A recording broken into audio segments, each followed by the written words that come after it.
ever knew.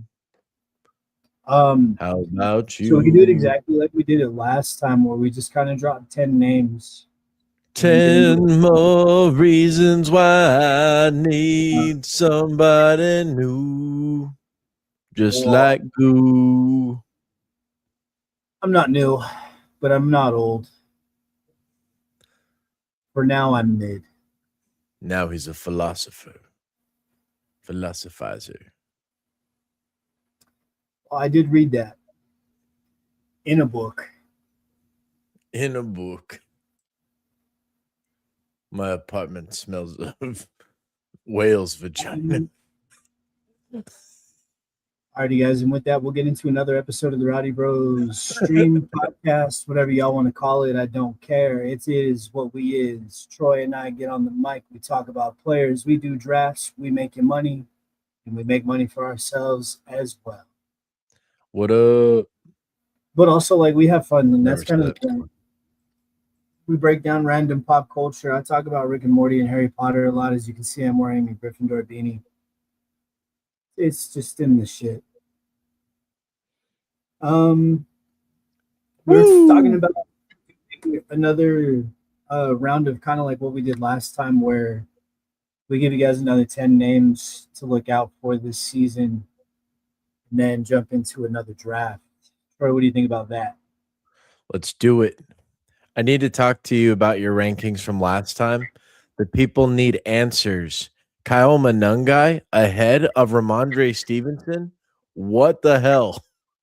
The people need answers. The committee in Chicago is going to be more successful than the committee in New England. I don't know if a backup like Ramondre is a 1A, Manungai is at best a 1B. We can get into it in a bit. So yeah, we'll go back over 40 through 30, including Goo's controversial rankings. We'll just pop those names up, but we'll go ahead and get into what is this 30 through, or no, we did J.K. Dobbins already, right? We'll go ahead and get into that was your very last one. You gave the people a sneak preview. That's right. We'll go 29 through 20 then. We do things a little differently on this show. We're a little wacky, a little goofy, a little out there. Who knows what we are? We don't even know yet. We're still building an identity. We're crazy. We're crazy men. That's what we are. We're crazy. That's our identity. We're crazy men. Yeah. Sorry, I just had a cup of coffee. I've been up since like 5:45. So here it is. Here it is. This is what you got. You got raw, creative force and excellent fantasy football analysis. Yep. All in an itty bitty living space. Where else are you going to find that in one podcast? Nowhere. In one itty bitty living space. That's where. Where else are you going to find Rexy, the omniscient Rex? Where are you going to find him? Jesus Christ. Put it in this show, huh? He said you wouldn't bust out the omniscient dinosaur on this YouTube show. For shows. He tells me when he wants to come up. He'd be like, listen, man, this ain't what I signed up for. Okay, you didn't tell me you were going to bring in omniscient reptiles, let alone prehistoric ones. I guess you're closer to birds. I guess you're closer to birds and reptiles. This is how you win fantasy. This is how you win chips, boys. Hold on. Are you talking or is Rex talking through you? Whoever's watching this. Are you a conduit for this dinosaur? Yeah, maybe he speaks through me. Maybe I just make it up in my head and give it to the fans. Who knows? I don't know. Could be improving this whole thing. Could you script it? Could have scripted it. We don't know. Oh no, the NFL got to him. He's part of the script now, boys. It is looking pretty WWE, huh? Oh yeah. Hey, look, right on cue. WrestleMania. They turn. This came from a big WrestleMania belt. They turn another team into shit heels every few years. Like right now, they're working on the Rams. The Rams are supposed to be the shit heels right now. And then she's just supposed to be like the John Cena where they're like hated by everybody, but like if they keep winning, Loki, you'd like to keep watching. Is there a shit heel the NFL right now? Like, is there a team that people It was the Chiefs want to for a long hate? time and Philly. Like Philly and Kansas City are shit heels for Yeah, sure. that brotherly shove, yeah, it was And then definitely let's rubbing be people the wrong honest, way. like dude, the Cowboys are always a shit heel of the NFL. Like Easy punching bag, yeah. that's what I'm saying. Like it's a team that every once in a while puts on an exciting match, but for the most part, they just get shit on. I would do it to ourselves, man. Like the Well, most of the fan base like doesn't like who's okay. You're at a party but and that's there's true random for football most fans fan there. bases. Which team's fan is most likely to not know what the fuck they're talking about? Like, Eagles right off the fans, bat, like top five Eagles teams. fans. Oh, top five. Okay, Top five, I can do easy, this. like on average across the Raiders. United States. It's Raiders, Eagles, Why 49ers, Raiders? Hold on. Most Raiders fans know what they're talking Cowboys. about. Oh no, they don't know what the fuck they're talking about. They're as bad as Cowboy fans and 49er fans. They're awful. Okay, so your top It's just three then are the Raiders, Cowboys, and 49ers? yeah, and then the Steelers and Eagles are on there. I don't feel that way at all about Steelers fans. I think the casual Steelers fan knows at least like they could name like 10 players on the team. I think the casual Raiders fan would be about the same. A casual Cowboys fan, fuck, like what? Dak, CD, they might still say Pickens. Tony Romo, to be honest. They'll say Pickens. I don't know if they can name the starting running back. Can you name the starting running back? Javonte Williams. Yeah, Jaden Blue. Could you imagine? Nice. Yeah, it's Emmett Smith. What are we talking about right now? Just saying which fan bases are Well, the no, worst. I Yeah, mean that's a good question. I'm not saying we're not on the list of worst fan bases, but I am saying there are fan bases that absolutely should be considered among ours. This is an objective viewpoint. I am speaking from the shit. The So dinosaur is speaking I through know you. The omniscient dinosaur is speaking through you.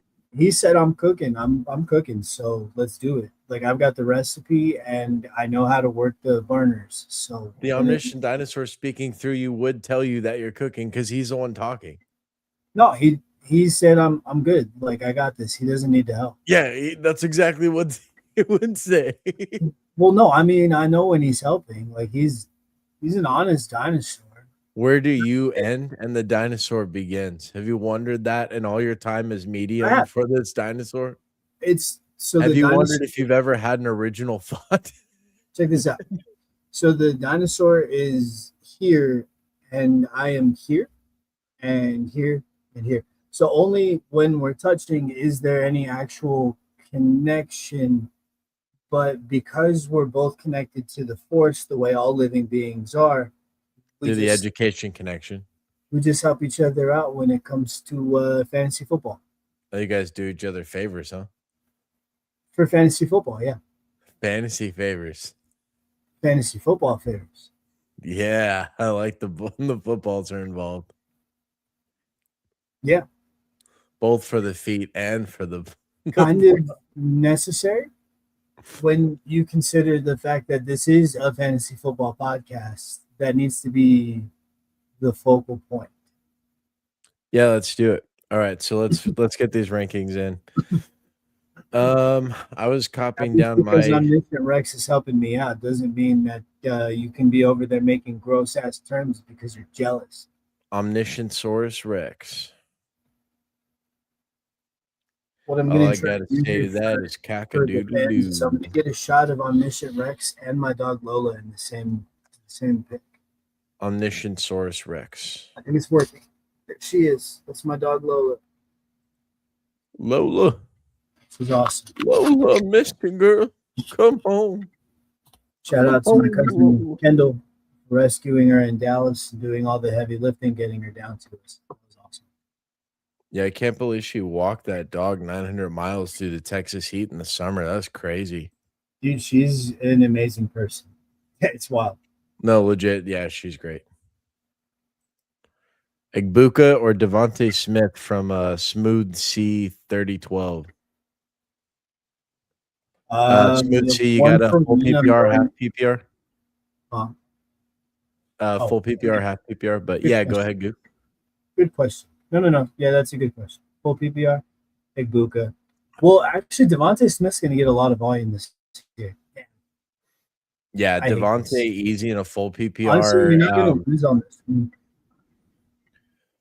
Half Yeah, you're half not going to lose PPR, on I'm a this. little less high on Devontae because, like, what's the goal line usage really like there? How many touchdowns is he going to actually score? Like Goddard's going to be the red zone target in that offense. So, and Igbuka conversely was targeted a lot in the end zone. The first half of the year, just solid production. Then he got hurt. Evans came back at the same And then time, so the bigger. second half of the year kind of tapered off. Um, But yeah, man, in short, the good.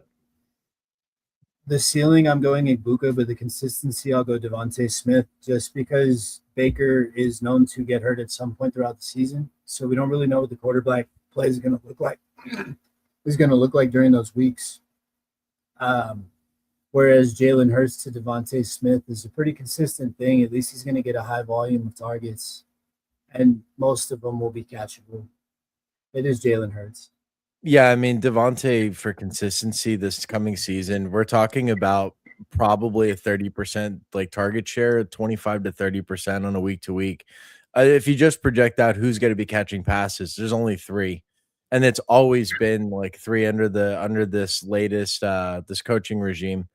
Yeah, It's going to be your two main receivers and the tight end. There's no cool. AJ Brown, so Devontae figures to be the number one target. Without AJ Brown, he's had very few, like not a very big sample of games. But in those games, he's still at, I think it's like 20 full PPR points on average. Yeah. The dude's going to be a monster next season. So There's a lot of things pointing for a favorable bounce back from the Eagles. Mainly, the thing that you have to consider the most with the Eagles next year is that they're not going to be hamstrung by Kevin Patullo, their offensive coordinator, yeah, who got good point. fired. That guy, like, sorry, there's no other way to say it, he Yeah, fucking there's sucks. probably a lot more upside to Devontae Smith than I'm giving him credit for as The well. whole Actually, offense, man, whole offense. They're returning a lot of I'm fully starters on the O line, like. one for one Devontae Smith. Pick him up if you can get him. Yeah. So yeah, man. I'd like half But PPR. that I being said, still think if Igbuka you is end a up with better like Igbuka, touchdown. don't frown, don't pout. Igbuka is an awesome play this year, man. He's going to do a lot of good things. I think I got Igbuka a little further back. There's names even like Jalen Waddle. I'm a little more excited than Igbuka on, and Waddle's going later in best ball drafts right Well, now. I'm not yeah. sure So in I redraft. Where's Waddle going? Goo, like second, third round, no, like it's probably still ESPN around the or fourth or fifth, if I'm being honest. fourth, Um, fifth. And Smooth. Igbuka, is he like the third round or? Help you out with all of that. We did kind of get off on a tangent there. We do want to make sure that we're helping you out as well. Let us know if you want us to be a little bit more detailed, or if you want us to get into another topic. We'll be more than happy to do that. Yeah. JT or Dude. CMC? Fuck. Yeah. Full PPR again. Straight up JT. Just because I feel no. Yeah, Right? no. Like, okay, you assume The health? offense is going to Assuming rely a health. little bit. Yeah, we have to, because both of these guys do have an injury history. So we do have to assume health, or assume that they're both going to miss time. Yeah. It's one or the Either way, other. Yeah. we have to assume one, we assume for the other, because their injury history is pretty similar. Well, I think JT has more fully healthy seasons, but I'll have to look that up. Okay, let me lay this out in simple terms, no conditions. CMC, what are we looking at? No less than the number one overall fantasy asset, especially in a full point PPR. This guy is the number one target for the 49ers, is the goal line work, is a lot of the rushing work, even though Shanahan says he's going to taper off it's spelling more this year. Okay, so what you're looking at is half the offense for the 49ers. Very good scheme with a god calling plays for him for all intents and purposes for offensive minds. Um, just amazing ceiling. You cannot replicate CMC ceiling. Okay, even with a Jonathan Taylor. So because Jonathan Taylor doesn't catch the passes that CMC does. So if these two are peak seasons for both, you just can't beat CMC. Now, Okay. Yeah, Jonathan fair Taylor, enough. first Give it. half of last season, up until he got hurt, or sorry, up until Daniel Jones got hurt. Yeah. Sure, Mike Evans can take 100%. away targets. He's going Yeah. to take away volume a lot in that offense, but you do have to account he's another injury-prone player. You know what I mean? Not even just the injury. Like, think about what they do on the So field. there is Mike going to be Evans is a times where big CMC outside is going to body be X receiver. We're talking like dig routes, 5-10 yards down the field. He's turning around, cutting in, something like that, right? Now on the goal line, yeah, Evans is going to be a target. But if we're just saying, it's not like the 49ers didn't have receivers last season that Well, didn't no, get but you 8 didn't have targets Mike or so, Evans right? last. So You know Evans what I is mean? going to come right into this receiving room, step into the Complete number upgrade. one receiver role, get his 8 targets. So's one other body on the team, but that didn't stop CMC last year. Right now, the only Probably enough reason I wouldn't take another CMC this offense year to go is around. because he's 30, has all the injury history, and we don't know what his knees are like. There's all the stuff out there, like I said, with Shanahan, like he's got to spell CMC more this year.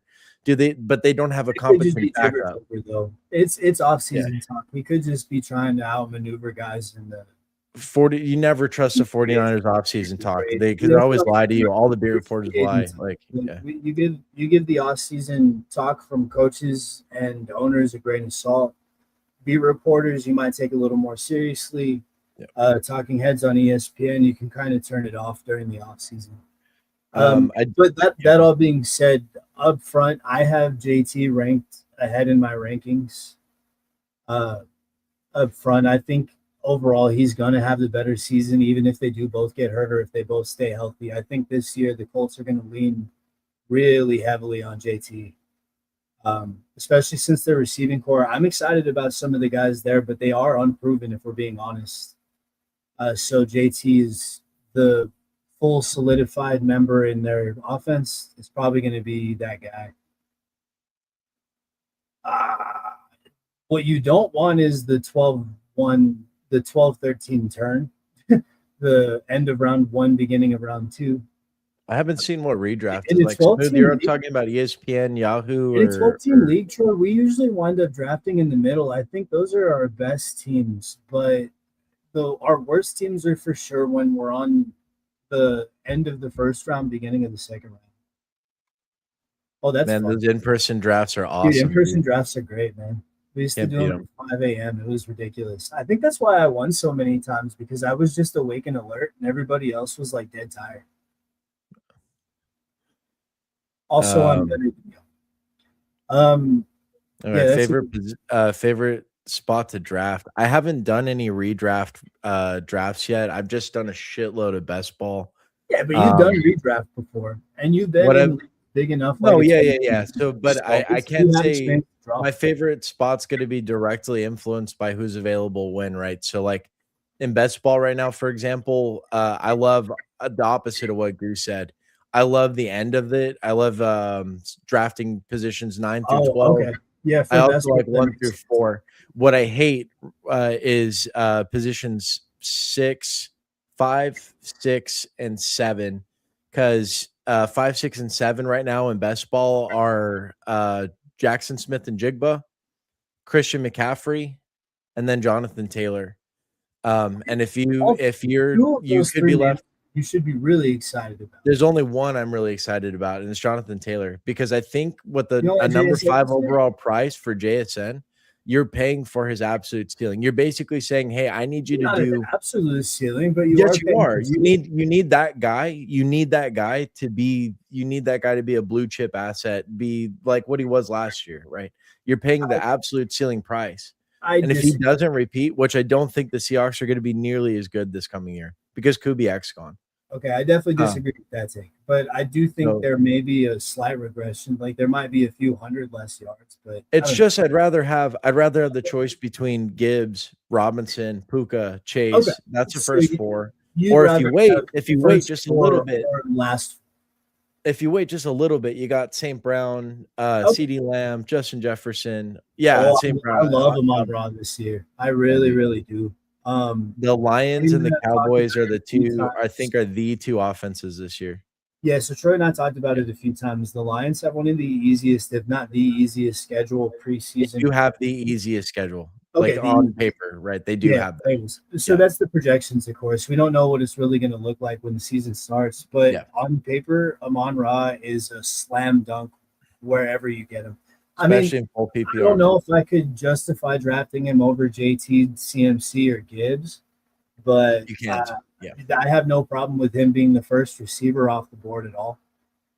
Yeah, if you want to call that shot this year, you absolutely can. The Cowboys This are is the gonna year to do be it. amazing through the air. These Lions are gonna be This amazing is too. the year to do it. Yeah. Yeah, Amon Ra is going to be fantastic all year long, man. Yeah. If you can The other get a thing about the Lions too is they're gonna have a kind of a shitty secondary. That Terran oh, Arnold so they might just have suspension. to pass a lot more to stay not only in games but to stay ahead of games Yep. to come back Shootout. into games. Yeah, yeah, Shootouts with the yeah. team led That's by going to be Goff a and lot Gibbs. of fun, huh? Yeah, Yeah, that's man. I've been taking them everywhere. the offense they have. Like, oh, that's going to be I've great. been taking him everywhere. The other guy that's a great value is where does Jameson Williams go? Best ball, he's going in like the 5th round, like 6th round. You can get him sometimes, and Somewhere around it's there. just money. Somewhere around there. Some I mean, same, he's yeah. typical wide receiver two range. You got to Uh, take him ahead of names I like a little more Troy, consistency wise, like Odunze. he's got another good. But They've got another good one. It's who are some overhyped players this season you think will not meet their expectations? well, we already mentioned one. There's Christian McCaffrey up on, He and could. I JSN, mean, he could JSN to me, completely man. flop.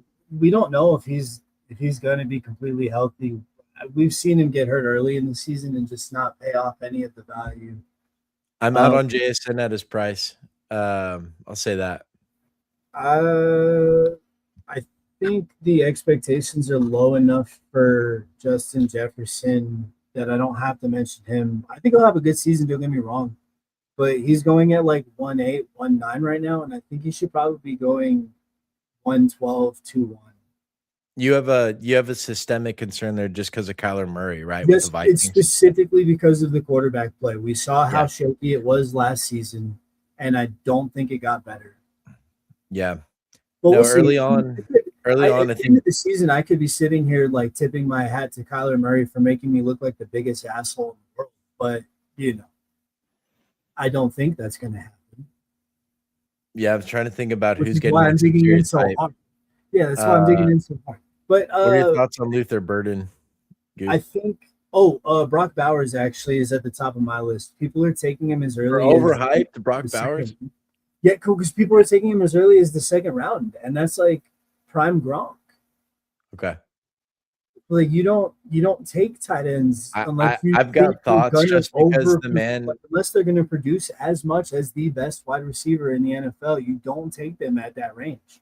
I want to address a smooth No, question on Burden real quick, but I'll get back to well, Bowers in it's a it's second. overhyped players who aren't going to meet their expectations. So we got to be talking about some high profile names. So Burden goes in like round 4, like pick 40 in best Yeah, ball. I yeah. don't know where he's going in redraft. And for redraft, what you have is a profile here that looks a lot like Peter Overzed made this comparison, but looks a lot like Jameson Williams, where you can have 30 in a game, but you can have a literal 0 the next week.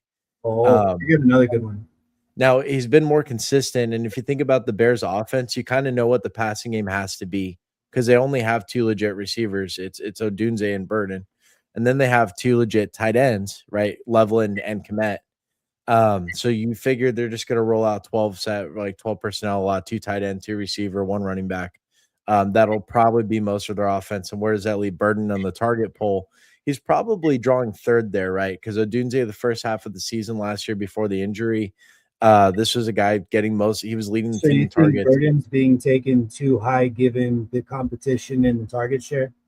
What I'm let me be clear. I think the Bears offense is going to be Right, very right, right. But successful.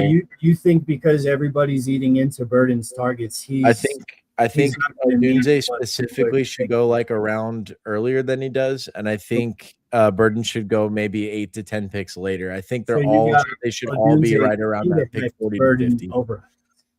I agree with Troy. I like Odunze. I think Odunze Yeah, is gonna, if assuming health, I think Odunze outperforms Burden this year, and I agree. definitely at their prices, I like Odunze more.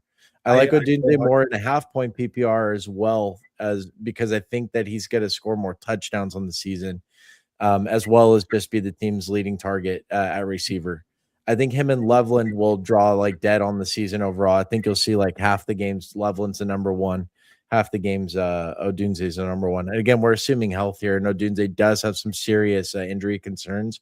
He himself has said he basically says his foot doesn't have the same walking path and running path that it used to prior to the injury. Now, some people would say that that's like Overrated. overhyped, yeah, overstated, Overrated. and I Yeah, agree with overrated. that too. Like I Odunze tore my still. Achilles tendon, got no surgery, rehabbed it myself, and I got So, used and to it. And I'm doing if you things notice, I'm last not year. talking about Burden here. I'm talking about the Yeah, situation and the players around him. What do I think right. about Burden?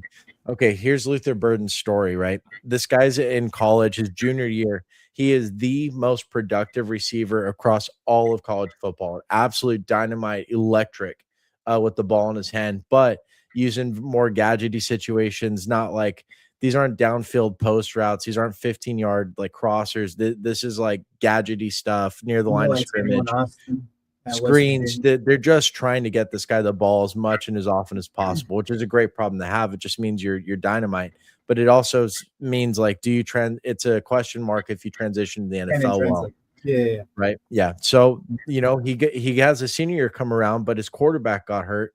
And so the quarterback just absolutely fucking sucked, which again lowered his average depth of target. He's near the line of scrimmage almost every play now.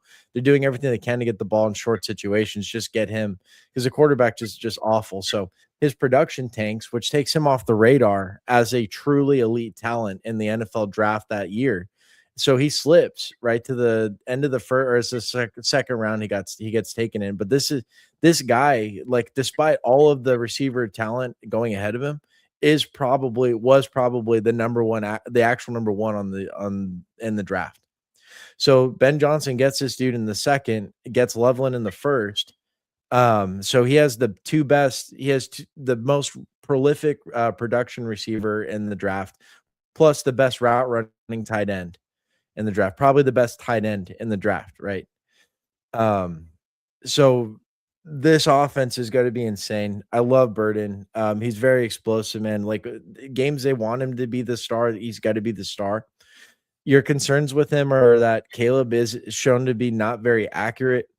Again, he's got to be drawing third, I think, on for targets because the other two dudes, Loveland and Odunze, their route running is they're fucking machines, man.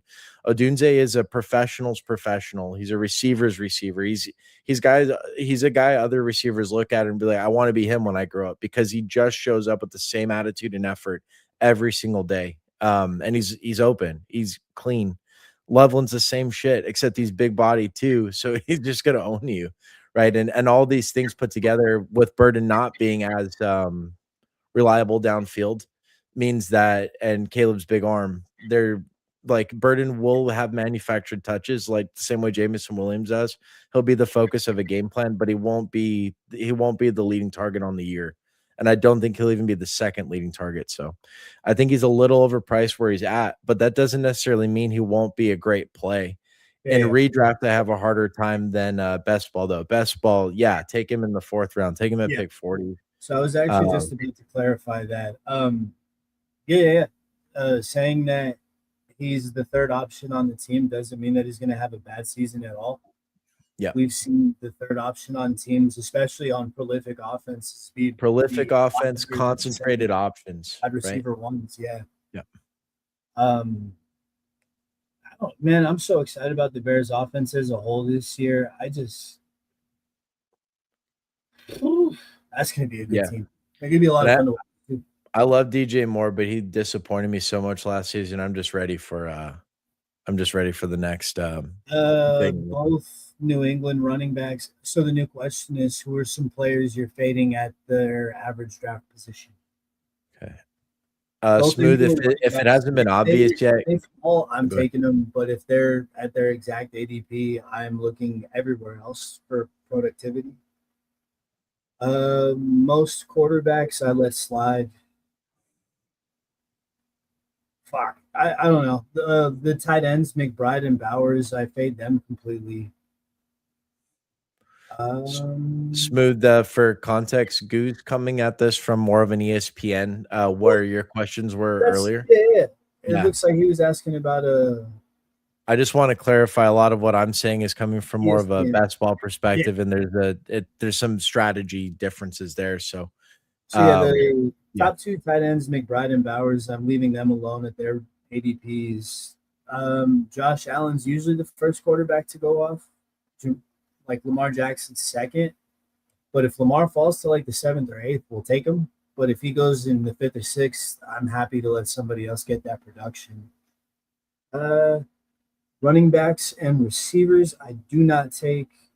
Troy and I have done this a lot. We fade Christian McCaffrey at his average draft position.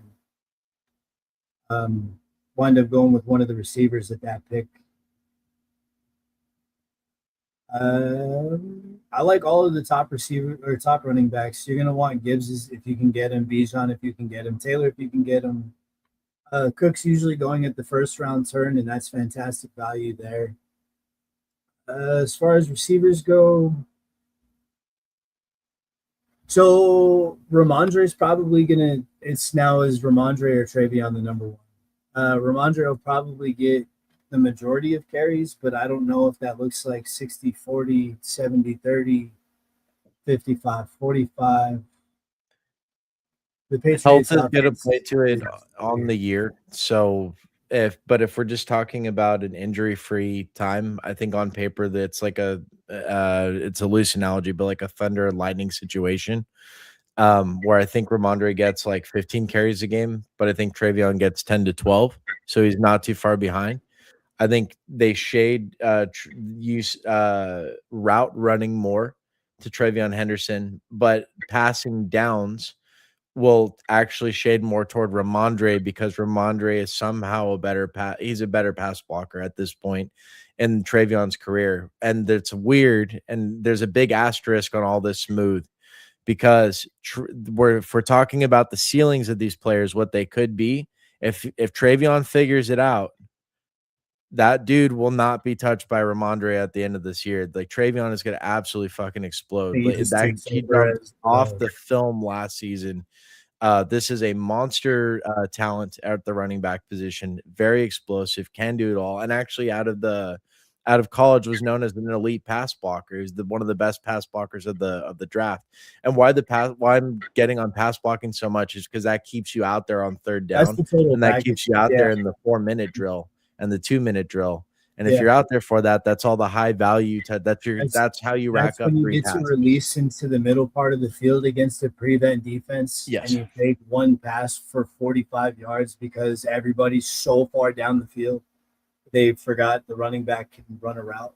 Yeah, and I know Travion, like, at one point in the postseason had 4% of the snaps against, like, Denver, I think. Like, he was really not That's what I'm running saying. well, but Andre they kind of yeah, dominated the target share or the volume. because they needed a veteran presence in an important playoff run. Like, that makes sense, and Travion Sure. just wasn't stepping up. But you know what? In the Super Bowl, like, I talked to you about this last time, Goo, like, the Super Bowl, I saw them go right back to Travion. He was not afraid taking the pay. He looked like he bounced back, like, mentally, physically, he was still You there. know what? That could have Um even been part of the game plan, just running Ramondre all postseason long. So whoever they played in the Super Bowl game plan for that, and No, oh, that'd be maybe they crazy. They would have loved Travion to bust to have big games early. He just didn't get it going for whatever sure. But, reason. I mean, if you And feel like it's you're going to also win important those to games solidly, and there's no reason the Patriots shouldn't have, given the level of competition they faced, you can easily get in there with your RB2 running and save whoever your I bell was cow. gonna say it's important to Trying to note win a that Super the Bowl, you know what I Patriots mean? played the top like five, literally the top five defenses in the league. The last run, right? They Yeah, had to go through the Texans, the Broncos. The week one was really bad too, right. and then they But had to finish that off by going against the Seahawks at the end of sure, it. but the Seahawks were the only team they played where there was no like asterisk next to it. The Broncos were playing with a backup quarterback. And they Um, still held them to under what 17 points, well, right? yeah, Under 10 it's points a or good something. defense though. You know what I mean? Like, No, I'm saying it's elite defenses, specifically against the run, like the Texans. What I'm trying to say there is it's not like Ramondre was going buck wild on these teams either. He just got a lot of volume and did yeah, okay with it.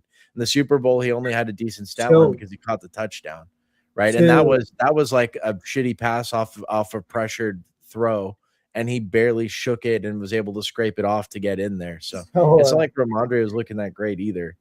no, All not even. that's to say is I wouldn't at the end of next season pretend neither of these people get hurt.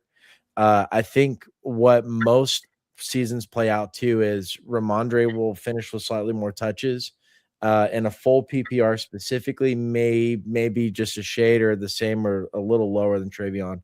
But if both of these players hit their ceilings next year, uh Travion could easily outscore Ramondre by like 100 points, man. Like this guy is the only running back in the NFL last year who had more than 4 40 plus yard runs.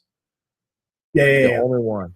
Um, the new question is Derrick Henry someone I should target since he gets 20 carries a game, even though he doesn't catch? Is he an exception to the rule in a full PPR?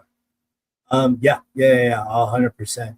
Derrick Henry has been, and until he retires, will be an exception to the rule. He doesn't need a ton of catches to be running back 1 through 10.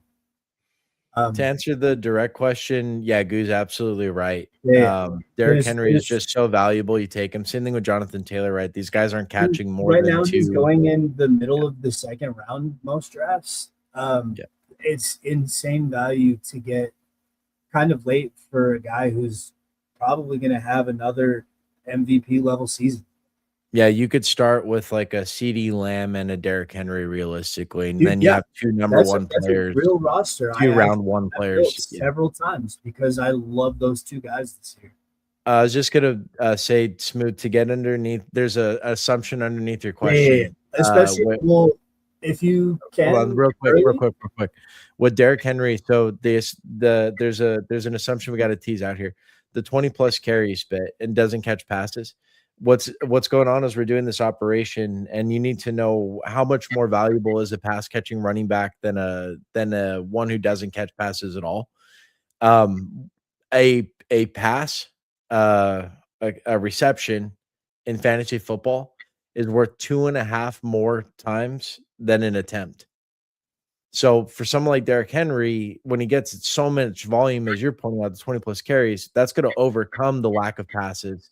Also, the fact that he's just a big explosive running back. He'll make his own points off these breakaway runs, these huge plays, and then all the goal line work. And actually, when they do use him in the pass game, he's very effective as a pass catcher. He just doesn't get a lot of volume. So you still have that little bit of upside. There's also some talk this year with a new offensive coordinator coming in. Declan Doyle is a really young 30-year-old, right, kind of new young blood kind of guy. He's been having a lot of talk about him throwing to Derrick Henry in particular, right? So we may see that catching go up. I'm not going to throw to Derrick Henry. He's been used very effectively in the passing game before, but all I want to say there is if you're doing this calculus, yeah, that's why Christian McCaffrey running seam routes all season long. This is why earlier for a middle linebacker or a safety to try to have to cover Derrick. No, Henry I mean, what you're gonna see is just like a rollout and Henry give me a screen or whatever. He's not gonna be running like Texas routes or something. No, I want you to imagine Derrick Henry running real routes. I bet he could do it. Of course he can. He's Derrick Henry. But that's not the point. I want you to imagine him, a middle linebacker, any middle linebacker, having to cover Derrick Henry on a seam route. Why haven't they done this? Can he not track the ball? What's going on, man? We should invest. It would be crazy. We got to call the Ravens. So earlier when we were talking about Christian McCaffrey and Jonathan Taylor, the reason why, even though Jonathan Taylor is a league elite world talent, that's why his ceiling can't possibly be what McCaffrey's is, because McCaffrey's got to catch the 5 a game and then give you the carry volume and then the goal line work. Oh, you're talking about the So overall, these pass catching. Yeah. And that's why Travion might finish better than Ramondre, despite Ramondre maybe getting more touches on the year. If you can get the running backs who are for sure going to do both, the Gibbs, the CMC, the Bijans, you want to get them.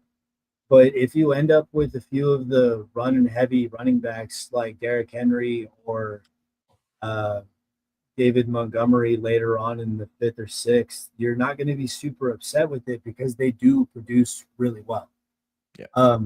That being said, going running back heavy is never a bad idea.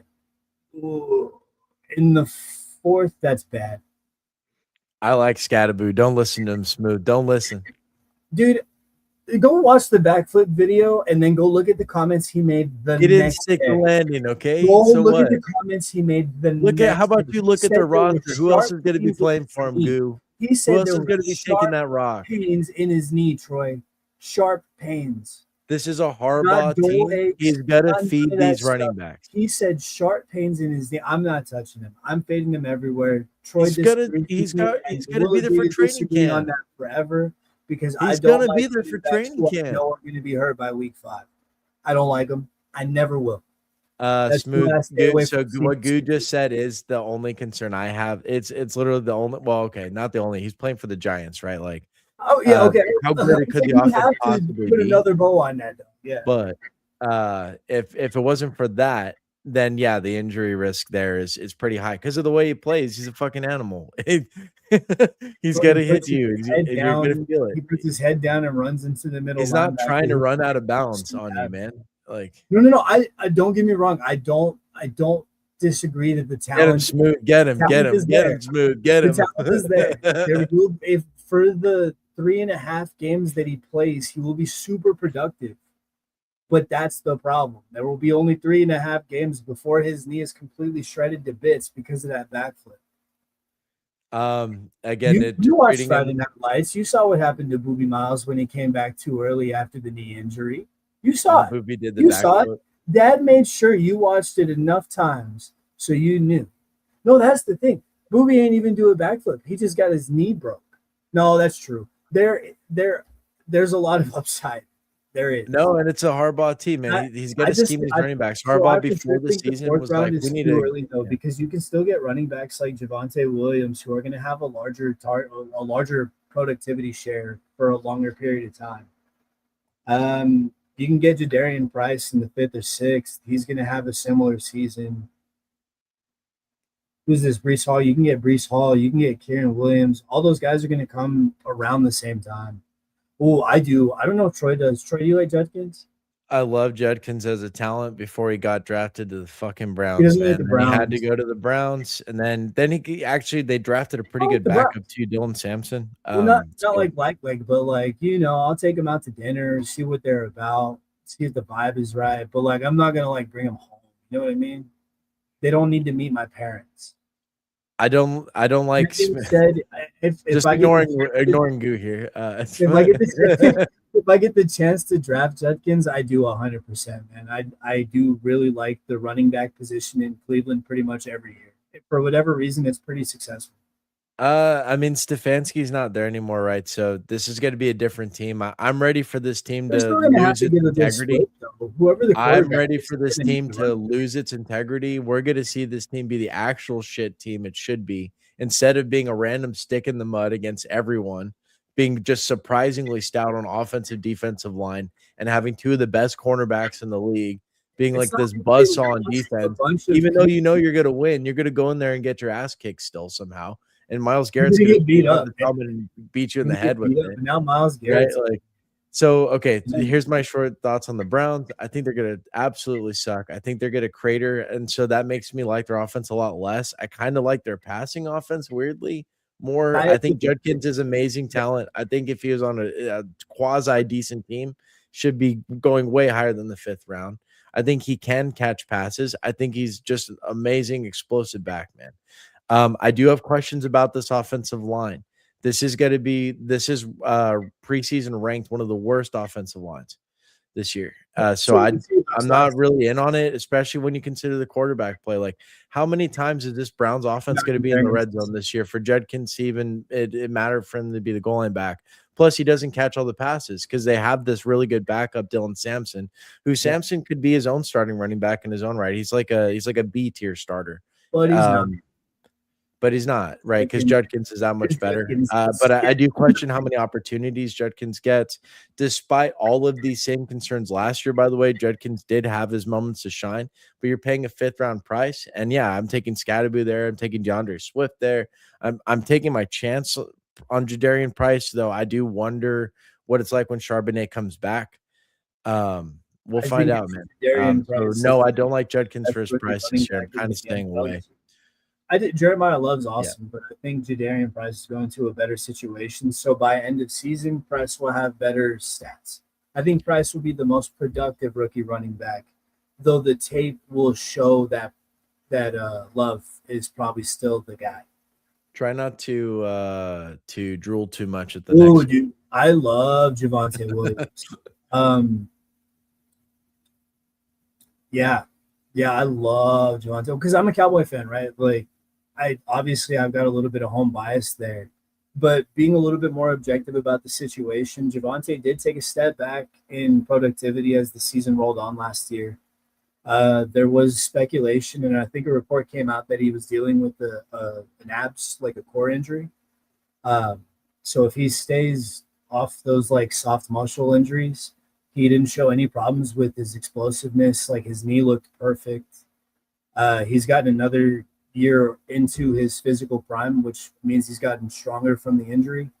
I think we're going to see a fantastic running back this year as long as he doesn't deal with any of the dumb little injuries that he had like towards the end of the season last year. That being said, Jaden Blue will probably eat into the production a little bit. The news out of camp, and this could just be off-season talk. I've taken it with a grain of salt everywhere else. I may as well do it here too. Jaden Blue might dip into the carries. We'll see what happens. Let me address the Javonte, and then we'll get back to the Dak is the best. Dak is the best quarterback. Well, yeah, I mean, there's a debate, right? Because if Jaden Daniels plays to his ceiling, we'll see what happens. And Jalen Hurts has the criteria to say that he is the best. Daniels is never going to be a 4,500 yard passer. I don't think there's a better passer in the NFC. Certainly, I don't think it's even close. What the criteria for quarterback is, because a lot of people, well, the criteria is winning. It's winning games, winning this, and if that's the criteria, then it's Jalen Hurts based on postseason success. Dak Prescott and Jalen Hurts have relative similar regular season success. Last time I checked, but I'll have to look into that again because there has been a few more seasons since that. Yeah, so like the winning perspective, so results, team result perspective, yeah, Hurts is the better quarterback because they won the Super Bowl. But I think there's a good argument for Jalen Hurts, like a really, really, really good argument for Jalen. Jalen Hurts is the winningest of these guys. Just start pointing to their ring finger, then I kind of just have to shake my head and concede the argument because Dak has had at least one real opportunity in his career. Granted, he was a rookie, but it was there. He had it. Yeah.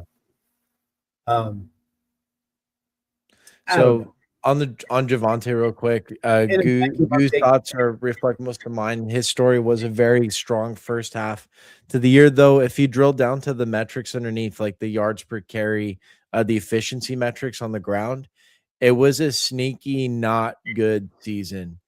Javonte's numbers were bolstered by the situation. He's the starting running back on a team with no. That's still going to happen this year.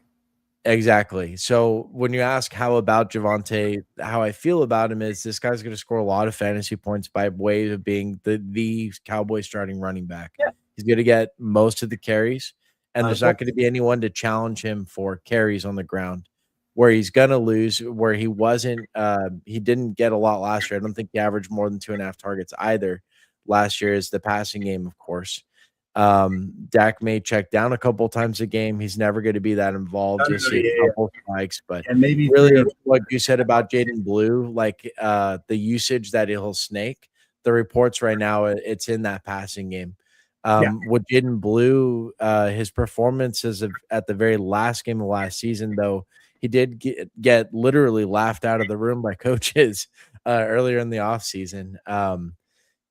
Blue has also impressed Schottenheimer in attitude, and their like yearly reset talks at the end of the season and stuff.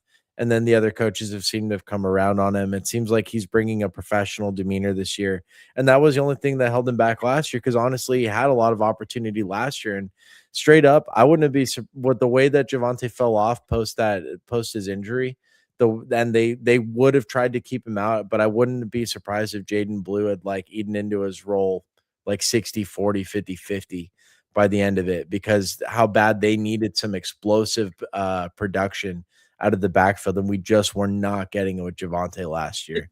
I That think being said, what you have to that consider is Javonte's knee still healing. Like players 2 years after injuries like he had are you on paper much better historically, right? Than what we saw. It's just that the beginning of season when he was fresh last year wasn't that efficient. I just wonder if Javonte's best years are behind him rather than he's getting into his peak. Because this guy for the Broncos, he was the person I was so excited about. He's still wrong. He's so I'm just not as into Javonte this year at his price, especially. But do you take him at his price? Yeah, I would take him at his price in the 4th round. So now my thoughts on Dak, easily the best passer from Goosang on the results side. Yeah, Hurts is the only one with 2 titles. Jaden Daniels did get to the NFC Championship game. Where Jaden Daniels shines is, of course, his leg usage is now better than anyone else in that division, including Jackson Dart, who's also a very good runner. His passing work could use some help. Jackson Dart, like I said, he's never going to be a 4,500-yard passer, but he could be a 4,000 in his best season. So maybe the best all-around guy is Jaden Daniels. An underrated aspect of Jaden Daniels' game that people don't know about because he's like a massive athlete, an amazing like running quarterback. People tend to sell short his pregame diagnostics.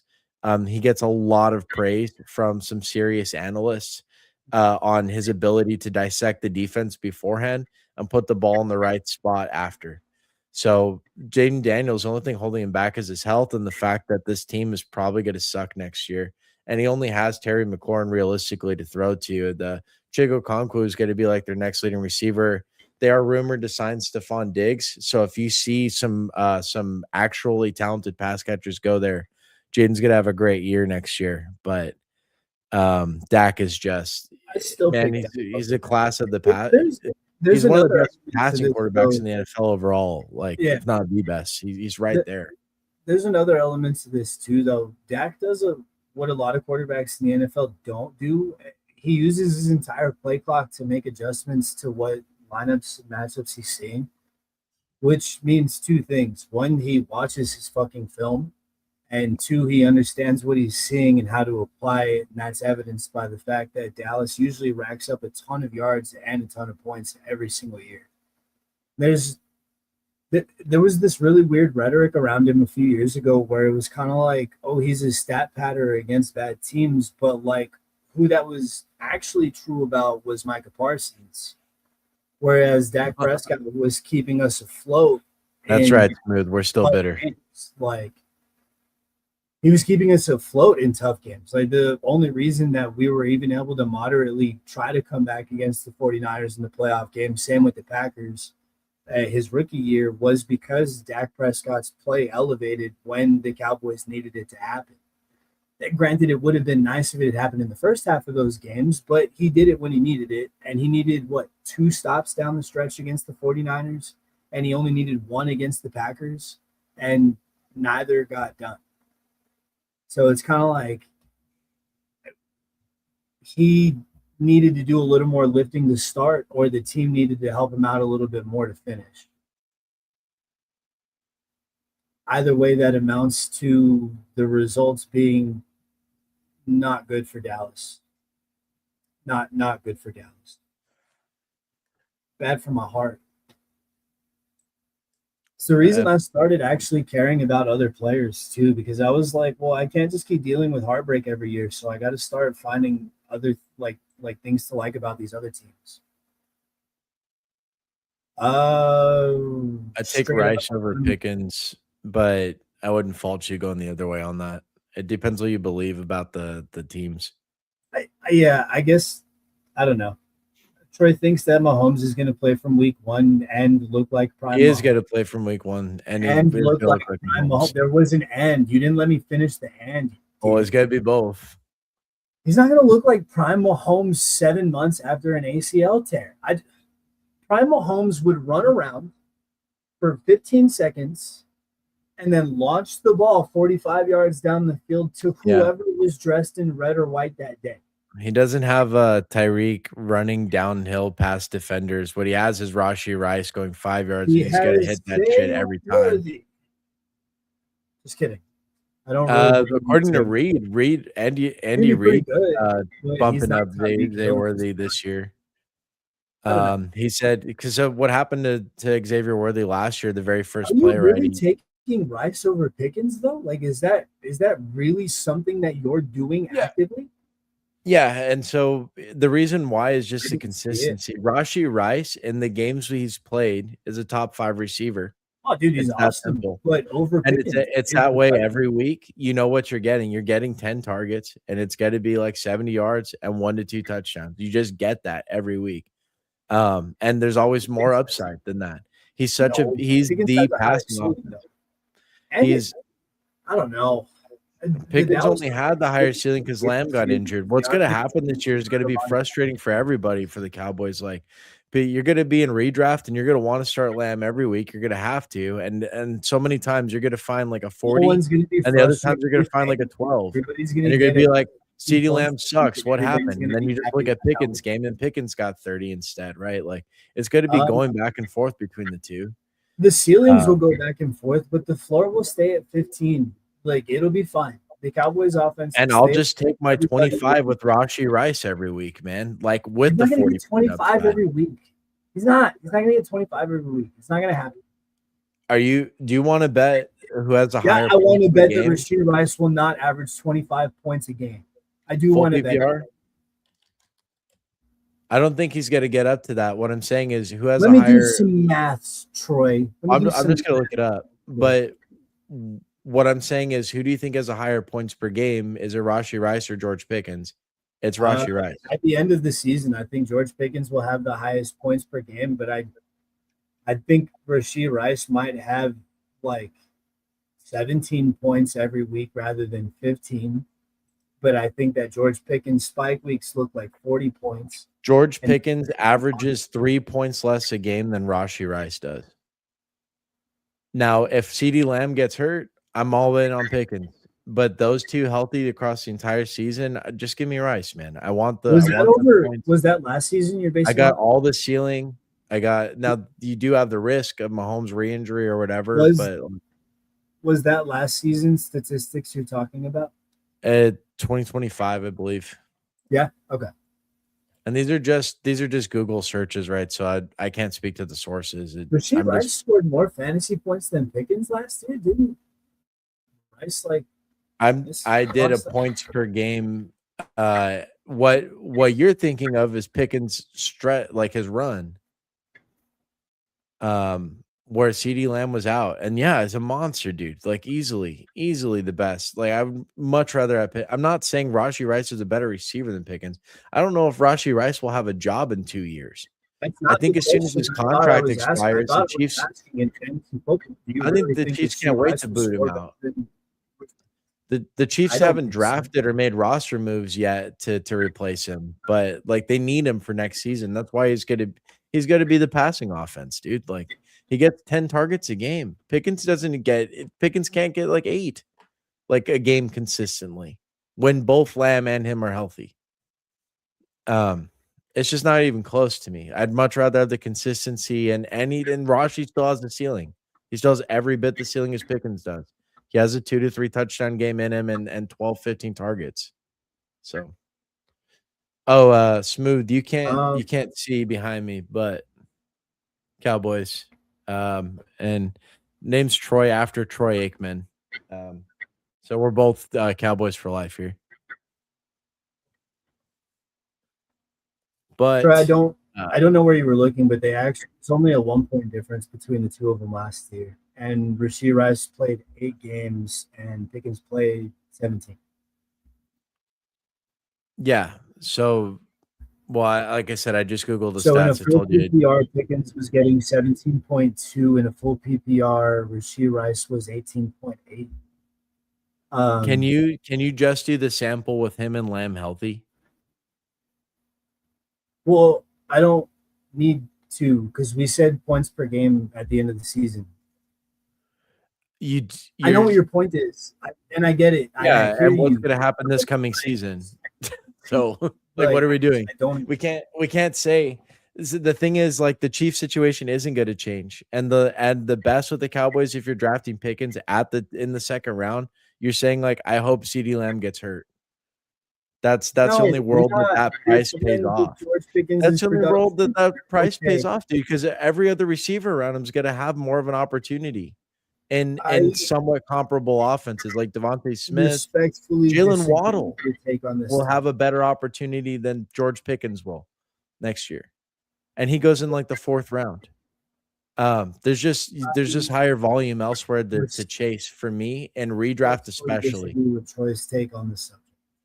So now which receivers are better? I think Pickens is a better talent than most of the names I just mentioned. I don't think better than Waddle, but better than Rice, certainly. I don't think Rice is a very good receiver at all, actually. I just think he's the man for the hour for the Chiefs. So I disagree um with basically everything Troy just said. what else you got, Smooth? Any Yeah. other questions? You said you got your draft coming up in a month. Um, we need to actually talk about the family league. Omar's not doing it this year. Not to speak ill of the dead, but that means I'm hoping you'll join this year, Goo. Seems like it might be time to disband the family league. It's pretty close to it because we're gonna lose Sam too if you come back. So we just That's don't what I have the mean. Like bodies. it's a 1-for-1 trade, and you're getting a cooler dude, but I'd like to keep it going just because I like fantasy football at the family. I also like Wooden's participating, so I really want to keep it going. try to get Jack Uh, and do you think Jack will want to play? I don't know. Ask him. All right, Smooth's got another question here. All right, out of these receivers, Tet, Olave, Devontae Smith, Igbuka, McConkey. Full PPR, ESPN redraft. This one's kind of easy to me. Go for it. So full PPR, ESPN redraft. That is, I am considering passing volume. I'm considering consistency. You're on the clock. You don't have time for all this. Devontae Smith, then Olave, then Three, Igbuka, then 2, Tet, then 1. McConkey. Okay, cool. He made his picks. They're good. Um, you said Olave first or Devontae Smith first? Devonta. I have Olave ranked higher in my rankings, I don't fault you for that. Very similar profiles this year. but Both of they them are have had upside rookie receiver that could eat into their volume, right? Like, so I don't fault you. But who do you have after that? Olave, Devontae, then more than I. Yeah, I think you'd be good with taking Devontae first, but Olave is so awesome. I just don't know that about he the is. Saints offense this year, to be honest. I'm not He a walked huge. into he walked into Kellen Moore's offense and told him to use me deeper in the field. Ew. Use me deeper. Why do you? Yeah, oh, I don't like that at all. It didn't say that word for word, but it's Why did really you awesome say it like that, then, weirdo? Don't do because that. it's Don't 1:14 a.m. don't and I've been up embellish. for 20. Don't I've been up for embellish what 21 these hours players are now, saying. You dude. make them sound gross. I've been up 21 hours straight with a kid screaming at me Oh, and or that on and a that laptop all day for excuses you work. So making that's that why I said excuses you use me embellishing deeper. a cult. That excuses you misquoting another human being. All No, right, so Smooth, to get back to your question. So what, you have Igbuka as third there. Then who do you have between yeah, Ted give and me if I mean whoever you want between Olave and Devontae. It doesn't like I'm not going to fight you on either one. I'm personally taking Devontae just because I like Philly's offense better. Then you go Olave, Buka.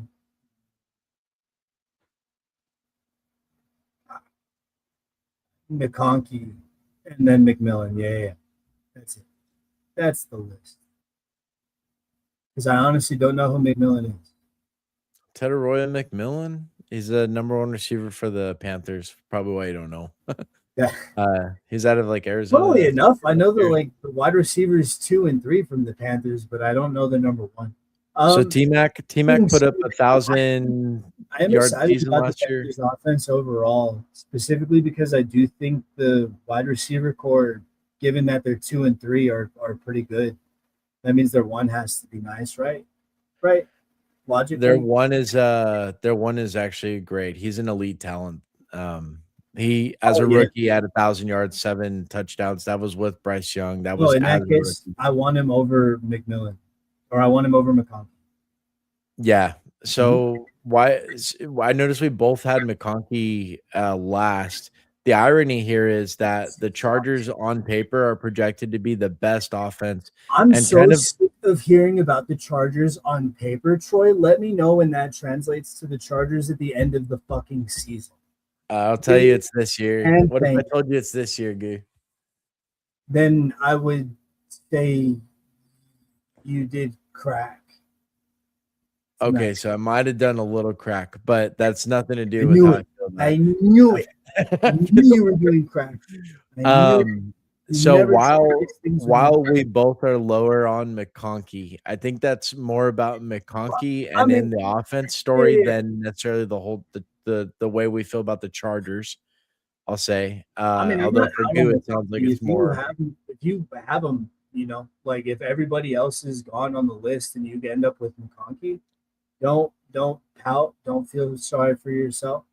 You're gonna get a really productive receiver. He's gonna get a lot of targets, a lot of catches. He's in a prolific offense on paper, and I yeah, guess best in offensive reality line in the too, league. Justin Herbert does put up a ton of regular season numbers. That dude's nice. Herbert before the offensive line injuries last They should let season. him wear those red contacts during the games. Well, I like K9 this year. I Love think the Kenneth Chiefs are Walker, going to have to man. give him a lot of carries, just because. So every Because concern, I'm yeah. the opposite of what Troy thinks. I think Mahomes is going to play Week 1, but I think they're going to have to give the running back a lot of carries to. Well, not a lot. Like he's not going to get 35 a game or anything like that. No, no, no. You're not 35. Nobody gets But 35 carries. he'll get like 15 to 25 touches every game based on the fact that Mahomes is going to need a little bit of time to not readjust to game speed because he barely They missed any time. They brought in no receivers, and they He, only brought it yeah, Kenneth yeah. Walker in. He's Um, gotta be half their offense at least next Troy, year, do man. you have any updates on the Josh Jacobs situation at It's all? exactly what I said at the beginning of So this it's offseason. still just that though. All right. Yeah, There's so no legality updates. He doesn't have any but court. that's what I'm saying, like, that whole situation where he got arrested in Wisconsin, you don't actually have to have proof of domestic abuse to be arrested for it. Someone Right, right, can right. just accuse you, and they will So arrest you. so So he that doesn't whole have any situation court was way dates, none of overblown. that stuff. While uh, I'm easily taking Kenneth Walker over Josh Jacobs, but it has nothing to do with the legal situation for Josh Jacobs. I think he's got to be the Packers starting running back. I do think he's going to be an older Packers starting running back who did himself lose a lot of efficiency last year. Meanwhile, Kenneth Walker was basically on a leash all season with the Seahawks because of Zach Charbonnet, and they were using Charbonnet on the goal line. I don't know why over Kenneth Walker necessarily, and they were also preferring a lot of just a lot of high value touches to Charbonnet in general, and really reining in Kenneth Walker until they didn't have a choice, and Charbonnet got injured, and we finally saw what life with Kenneth Walker as a lead running back could be. Then you partner this. Okay, so we got K9 off the leash with the decent offensive line tearing people apart. The New England defensive line and that rush defensive unit was actually the number one rush defense. And we saw what he did to him. Okay. Now you take this guy He's and you nice. put him on the Andy Reid Chiefs. Andy Reid, 4 years, gave us some of the most amazing running back seasons in fantasy football. Every year, it was widely known before they took Clyde Edwards-Helaire. It was widely known you want that Chiefs running back. because Andy Reid's going to put him in the goal. Like he's going to make him score 20, 25 I touchdowns. mean, and let's be honest, his Eagle running backs before that were always really nice to have in fantasy as well. Yeah. And then you Never take this had a offensive guy like Juice situation. back in the day. Yeah. Then you take the offensive situation where they don't have any, they didn't bring in any other talent but Kenneth Walker. So what do they expect to change next year? What's going to be a point of emphasis on the team? All the like, it's Walker, dude. He's the missing piece. Like he's going to take him over the top. Now, if you, I don't see a single argument to take Josh Jacobs over Kenneth Walker. I think the injury concerns are still there for Josh Jacobs. He's slower than he was the year prior. He's getting a lot of tread on his tires. He's always just been a big body slam into the back of the offensive line. So, I really, really, really like Kenneth Walker this year. I think you could take him first round if you wanted to. There's a good argument to take him over people like Genty on worse teams, right? Stuff like that. Should be taking him over people like Genty. I think in a more efficient, like a more solidified offense, with a better offensive line and a not shaky situation at quarterback, because we know what Kirk Cousins is going to look like, and it's going to be fine. And that's it. We don't know what Bills is going to look like. Everybody has expectations. Everybody has this or that, but he is a rookie quarterback. I think Jeremiah Love's talent transcends the crowded backfield. I think he'll emerge head and shoulders above everybody else and run away with it. Where does he go in redraft? I was just about to say, that being said, he goes in like the second in the third. He is going a lot higher now. I like it. I like Jeremiah Love wherever you can get him. I don't think you should take him in the first round, obviously, but in a 12-team league, you're going to be fine taking him in the second round. I draft him a shitload for someone who's out on the situation. Like I'm completely out on the Cardinals this year. They not only have the league's hardest schedule, they also have the league's worst rest differential, meaning like every other team has more rest days on average between when they get to play and these Cardinals have to play. So they're short. They're like they're quicker turnarounds. They're on many more shorter weeks. They're going to be bullied this year. They're going to end up playing Carson Beck for the last half of the season. It's really hard for me to see any offensive light at the end of the tunnel. All of that said, Jeremiah Love, if you look at his film from college, this guy starts making people miss from the backfield. This guy breaks tackles. And even if they get him in the backfield, even if they touch him in the backfield. Because what he does is like he shifts his body a little bit to a hole, and that causes the linebacker to commit, right? And so they overcommit. Right. The average quickness in the NFL goes up substantially, and the average weight of the defensive lineman goes up in the NFL substantially. That being said, Jeremiah Love has now had another year to just do squats. So that's right. Just do squats. He'll overcome anything. Does a lot of squats and a lot of deadlifts and a lot of sprints and a lot of quick side to side drills, like star drills, cone drills, all that nonsense, all that good stuff, all that ladder work. I can't take Jeremiah Love at his price in redraft. I think he's a smash at his ADP, to be honest. Like I can't in redraft. I think he doesn't have enough consistent. I don't think he's gonna have enough consistent ceiling. He's got to have his games, but it's gonna look like Genty last year, where he's got like 2 monster games and the rest of it pedestrian for where you drafted him. He's a lot more complete. But what the thing is, like, he doesn't have a dumbass coach trying to fuck with his running back stance in the preseason. They're just gonna let Jeremiah Love be Jeremiah. They're not though, because they gave Algier starting money. So they're going to give him the touchdown. So Jeremiah Love's going to be like between the 20s guy. Jeremiah Love in the top 5. You're going to give him the carry. Jeremiah Love's going to be a between the 20s guy, and I don't think that's going to pay off. He's going to get the ball. Maybe in full PPR. Take it to the house, man. He's going to have. I draft him a lot in Bestball. I can't do it in redraft. I just don't think he's consistent for the price. We got to move on the Jeremiah Love topic, because he's now asking about Bashal Tootin, who we also both like a lot. Not as much, but a lot. Where's Tuden go? Do The you like fifth round? do you like him more than Jeremiah Love? What do you think? Does Tuden go in the fifth round in ESPN? My last few drafts, he was going kind of late because he was still relatively unknown. As like nobody knew he was going to be the Jacksonville lead dog. Okay, so what we can say about the Jaguars as a whole is that offense is going to be a gold mine for fantasy points. They recently drafted two run blocking tight ends, or one elite run blocking tight end, one more known for pass catching but can also block. So you figure playing a little more heavy personnel, a little more usage to the running backs, probably maybe. Lawrence stole a lot of rushing touchdowns last year. I think he had like 8.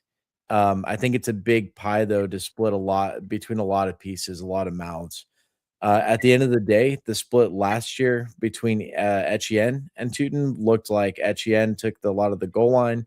Tuten did have some goal line work, despite being more of the passing profile guy, and Etienne just taking most of the carries and like I said, like half of the goal line work or so. That was good enough for Etienne to pay off a third round ADP. So a little more expensive where Tuten goes. Meanwhile, to not necessarily paying off Tutons. Um, I'll get to let me just give you a long story short. I think Yeah. last year, if we just did the same thing, pretend Tutons Etienne and pretend Chris Rodriguez is Tuton's role, I think Tuton pays off.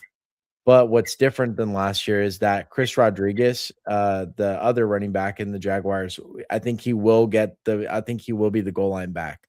I think he's actually going to factor into a lot of touches. He may even out carry Tuten most games, So but I think Tuten is the more explosive back. He will get plenty of goal line rolls and he'll catch all the passes. So for a full PPR running back on a great offense, getting most of the passes and probably like 40-50% of their carries. I like him in the 5th round. I like him a lot. So that's where I'm at on Tuden. I draft him there. But yeah, Kamara is definitely going to dip into Shen's. Yeah, he is. It's gonna suck.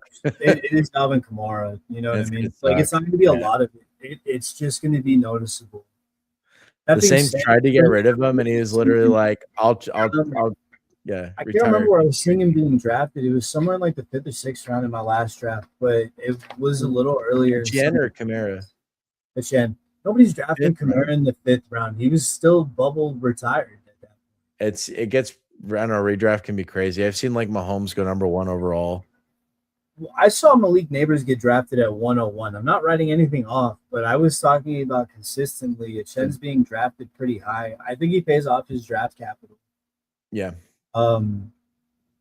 Especially if like you kind of got a league where people are kind of out on the Saints offense and he slips to like the 5th or the 6th, yeah, snag him up. I'm worried about Etienne's pass catching because dip into the production. What? I'm worried about his pass catching because like I said, with the Jaguars, he didn't catch a lot of passes. So I don't think. I mean, it makes a lot of sense for them to bring someone like Kamara back for that role then, because that's like what Kamara is best at. They tried not to bring him back, but Kamara threatened to retire if they traded him. And the only reason the Saints brought him back is because he agreed to a reduction in like a contract reconstruction, so a pay cut. In order to come back. Like they were trying to get rid of him at his current price for against the team. But since he took the pay cut and he's a local legend, he's on the team and he's going to be catching 3 to 4 balls a game for your New Orleans Saints. And that is going to be frustrating for Etienne. Is he going to snake the goal line? No. Etienne is going to be the premier running back on a team that we're pretty excited about. Kellen Moore's offenses are always good.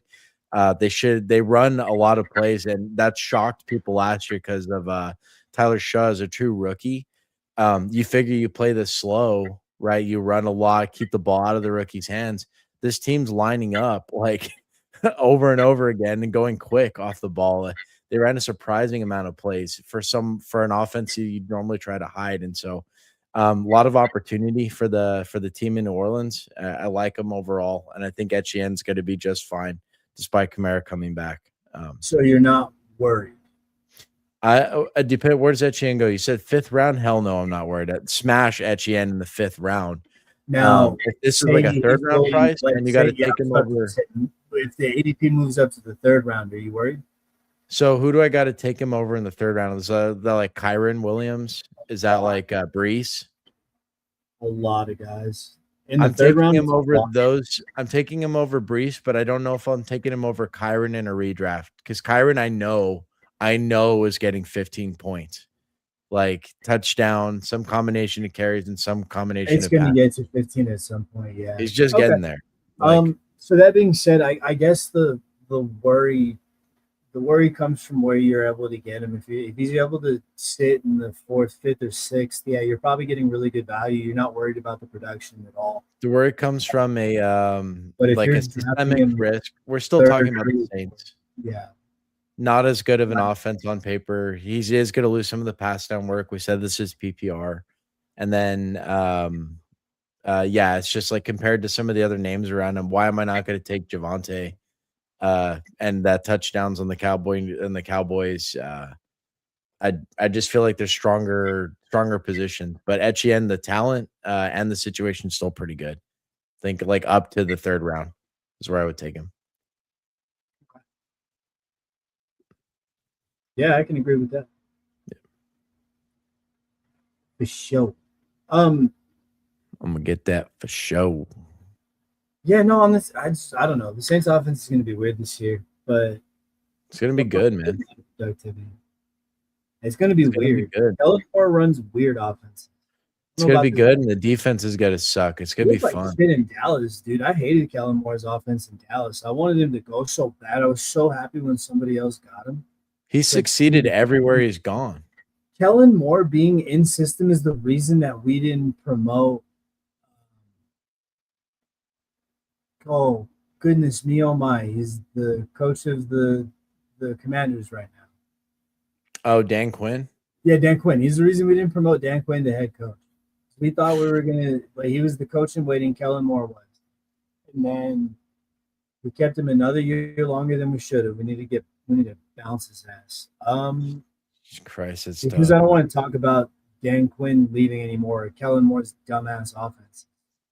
He's now asking. They're now asking, do we want Hampton or G&T? uh Genty for me. Who do you got? That's tough. I've got him in the same tier of running back. I don't know. I don't think you're going to miss out too much either way. Talent wise, I'd rather have GNT.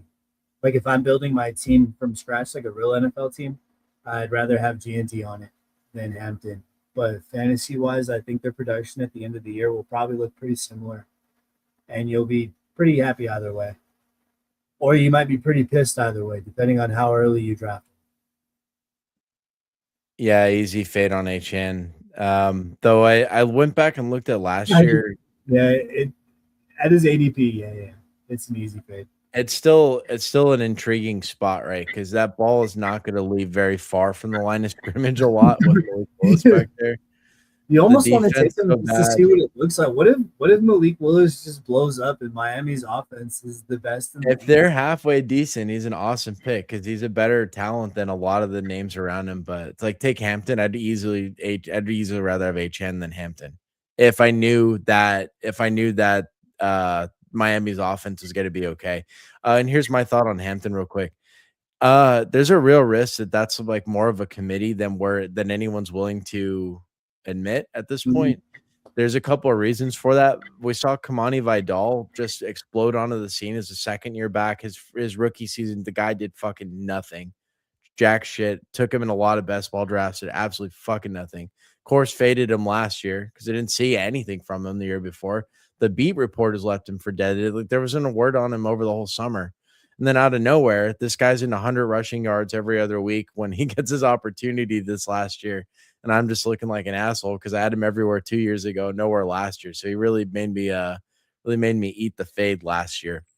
So Vidal is very talented, could easily be a starting running back. I'm not saying he's elite or great or even good. I'm just saying he could be a starting running back, and he's delivered in the role.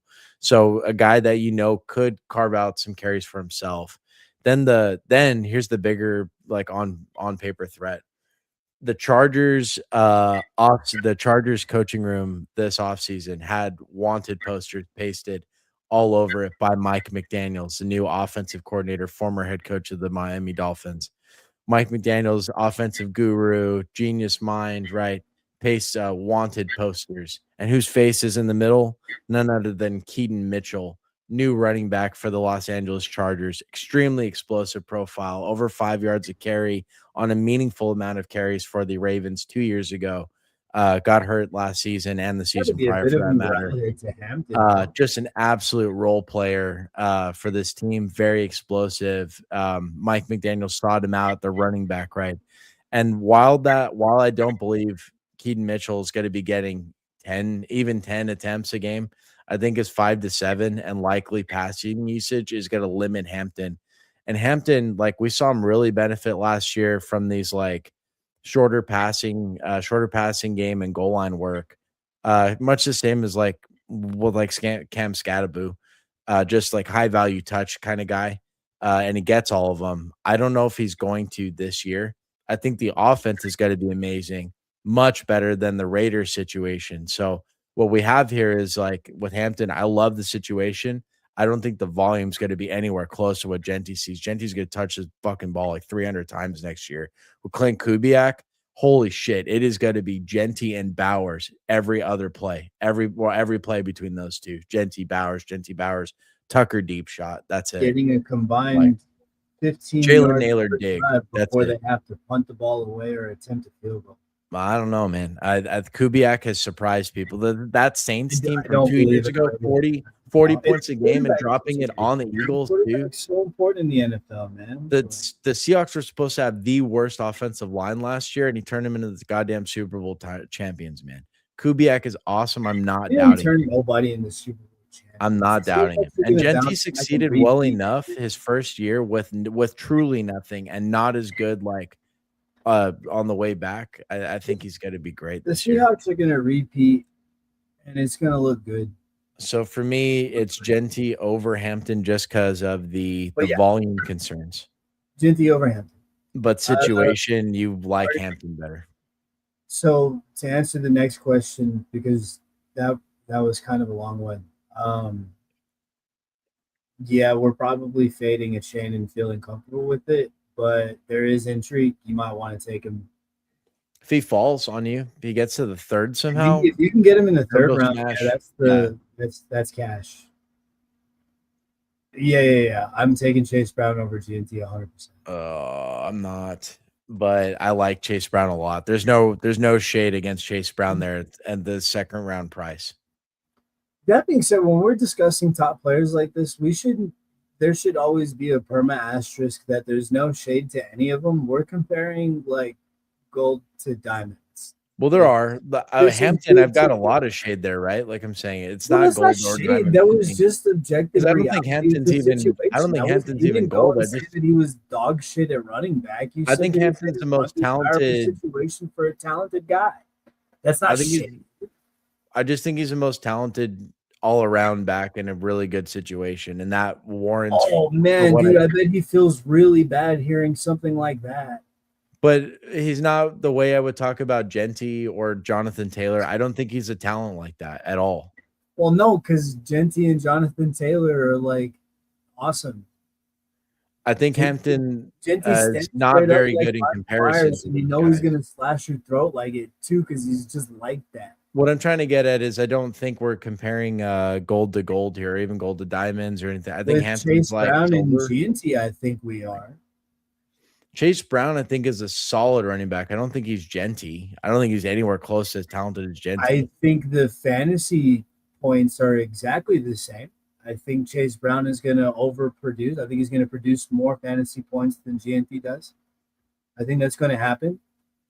We're not talking. This is fantasy football. You got to remember, like you're doing what I did at the beginning of the podcast, like our first few episodes. That's reality. We're not talking about that. We're talking about the computer game where we draft dudes and we put them in our own lineups. Everybody's taking GNT over Chase So Brown. both these guys are going to have the same concentration of volume. I don't think either has any competition. Like Samaje Perine is still the RB2 in Cincinnati. So provided the only question with Chase Brown is like, does Burrow stay healthy? Burrow stays healthy, then Chase Brown, like he could demand a first round price, but I wouldn't take him. I'm Maybe. not taking him with guys like He could Kenneth give you Walker. first round value, is what Troy's saying. You don't demand Yeah. a first round price because Chase Brown hasn't proven that. There's still other running backs that are proven you want to take first. But at the end of the season, Chase Brown could give you first round value. When I say demand, I think you could because everyone else in that range has an asterisk too, like Saquon, all those guys, Genty, But right? say those are all second round guys though. Like that's not a first round Don't pick. they all go at that turn? Second round, Saquon second round, Cook They all second go round. at that turn. And we're But saying like all it's these second guys are round in the picks though, same because tier. people are taking if you're at the turn, Do you people have are Chase using Brown that in the as same tier as Hampton and Genty or not? fantasy points. I have Chase Brown ahead of him. Yeah, so you even think they're above that tier. Fantasy points, I have Chase Brown ahead of GNT and him. Like well ahead. Yeah. So that's what I'm saying. He demands a first round price. Like, Well, no, because I'm not taking GNT in the second round either. I might take him in the third, but I'm not taking him in the second. that's just crazy. I mean, why would I? I don't believe in the situation. Why would I do that to Yeah. myself? Yeah. Like, I'd be stupid if I hurt myself that way. And what if it came out that GNT flops? Then I'm like, I was right. Why did I do this to myself? Why would I do that? No, I'd rather just be wrong and miss out on the production. Yeah, a lot of fantasy football can be boiled down to just take good players on good teams. Yeah, that's that's true too. I love me some Bucky, but Kenny Gainwell is definitely going to eat into the pass production. And the Uh, goal line work. I don't know about the goal line, but we'll see. We'll see. I don't know. The Bucks are a weird team because their offensive coordinator just seems to go off the vibes. Sean Tucker had 7 rushing touchdowns last year. He was the goal line running back over Bucky last year. Yeah. Bucky could But he's catch still in passes. system though. That's why I don't think Kenny Gainwell is going to eat into the goal line production. I think it's going to be the pass production. So it'd be Sean Tucker. Yeah, but yeah, so then what does that leave Bucky? Well, Bucky was the pass catching guy or like Runner profiled between that way, but now he's not going to and be he still give catching. you a lot of explosive runs. But And he might break 1 or 2, but, like, his efficiency was also down last year. He is coming off touchdown, the injuries, very touchdown severe injuries. opportunities be limited. So I think we're looking at best, a guy who gets 50% of the work at, like I said, and none of the value touches. He's absolutely overpriced where he's In a going right now, in a sadly. 12-team league, If you you're take him, it's because you're hoping one of the other 2 guys gets injured, in my opinion. in a 12-team league, you're gonna like him a lot. Like you just are. It's a 12-team league, and Bucky Irving production is not a dime a dozen. I just don't see any ceiling here, and where you're paying, like, even the price you're paying, I'd still rather have Jalen Warren over him. I'd rather have Tony Pollard. What is it I'd like a rather have fourth round RJ pick or something Harvey. like that? I'd rather have RJ Harvey. I'd rather roll the dice on Blake Corum. I'd rather roll the dice on who else goes back there? Jordan Mason. Hard pass on all of what you just said. No, don't do that. Don't do I any think of that. Bucky's true price If this year it's not belongs in Javante like the Williams 9th, or one of 10th those round. types of guys, you're gonna be okay with Bucky Irving. But like a Judkins, we were talking about Judkins earlier. I'm going running back earlier, or I'm waiting. I'm not taking Bucky this year. He's a wasted pick in the middle round. So you have to get lucky for him to pan out. You absolutely have to. I You have to literally have an disagree injury with to one of the everything other 2 Troy just said. guys. I think running back is pretty heavy this year. How are you going to start him in redraft, dude, if he's not getting the goal line work and he's not catching passes? How are you going to rely on production from him to get just carries between the 20s? You're gonna believe that he's gonna give you points and he's believe. Okay, I'll believe. He goes around Tootin. I'd rather But have this is Tootin. I'd exactly rather what have he did Swift. last year, though. Like he didn't get all of the. He didn't get all. Did he get all the passing You're down? doing that thing where you're saying the real life player is more valuable than the fantasy. No, I'm not. This is the fantasy player. The fantasy player, Bucky Irving, is going to be valuable this year. That's what they call a callback in the industry. No, that's what they call Troy pulling shit out of his ass because he doesn't have a valid point here to make. What am I not saying clearly enough? Sean Tucker had 7 rushing touchdowns last year. It's They the used him same as half the goal situation, line and work. Bucky was still productive. Except they added a Kenny Gainwell. It's not the same situation. They added Kenny He Gainwell. loses 3 passes a game. You're going to tell me that actually eats that hard into They took away Rachaad White, whose only attribute was that he could garner targets. He was a terrible runner. Now they added a guy who can get all those targets and is a better runner and can do the goal line stuff with Gainwell. A better runner than who? A better runner than who? Than Bucky? Than Rachaad White. And they still used him last year. They still used Rachaad White last year. They were giving him like 10 carries a game. They had to, because Bucky was in and out of the injury report. And I'm just saying, like, what is Bucky's pie? That's why you add Kenny Gainwell. He's going to get like 12 carries between the 20s. You're relying on him to bust 20-plus yard touchdown run. You're going to be okay. And defenses in the league this year are only built around stopping explosives. This guy's not going to succeed this year. You're going to like everyone stays healthy. It's going to be a lot of good stuff.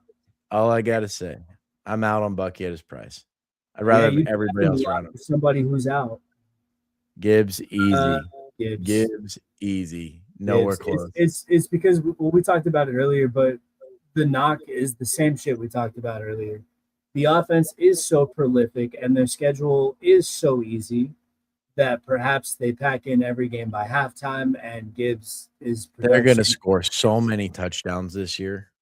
The thing about the Lions, though, is they're not the team to let off the gas. They usually are okay with burying a team by 50 points, especially if it's the Cowboys for some reason, the dickheads. But in a straight up question, full PPR, I'm taking Gibbs over Bijan probably 100 times out of 100. Yeah, full or half PPR for that matter. He's going to score more touchdowns. He's got to have all the volume at least as much volume. Bijan is a great 102.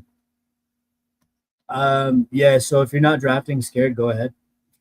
That's it. Yeah, if you're not, like, if that's already the caveat you're giving, like if you're already telling me, I don't know if Gibbs catches that many fewer passes. It's the CMC ceiling that we were talking about earlier. If we're not drafting scared, we're assuming full health and full productivity for these guys. The only reason I wouldn't draft CMC is because he's old. I don't think he catches that many more passes than Gibbs does per game. The touchdown opportunity is not going to be better than Gibbs, and the rushing volume. He's just the old guy, huh? Like LeBron's 42, still doing it. We got Messi. He got to the World Cup final. I mean, he was a lot. You know. Yeah, I think the most dudes like are out here doing it. Chris Paul just retired. Like, we're in the age of the most likely pathway for McCaffrey this year. Draft CMC 101, take it to the bank, enjoy winning your league. You're making the call? Yeah, why not? He said we're not drafting scared. CMC is clearly the best running back. Why not? He's not, though. Gibbs is a better running back than CMC at this point. Man, your mom's a better running back than Gibbs. Get out of here. H.N.'s a better route runner than CMC is. I think I'd rather have H.N. over CMC. No, he's not. No, he's not. No, he's not. Stop this. He is. No, he's not. Stop this nonsense. H.N. lines up in the fucking slot, dude. He was out there for like 50% of the routes last year. No. Line up in your mom's slot.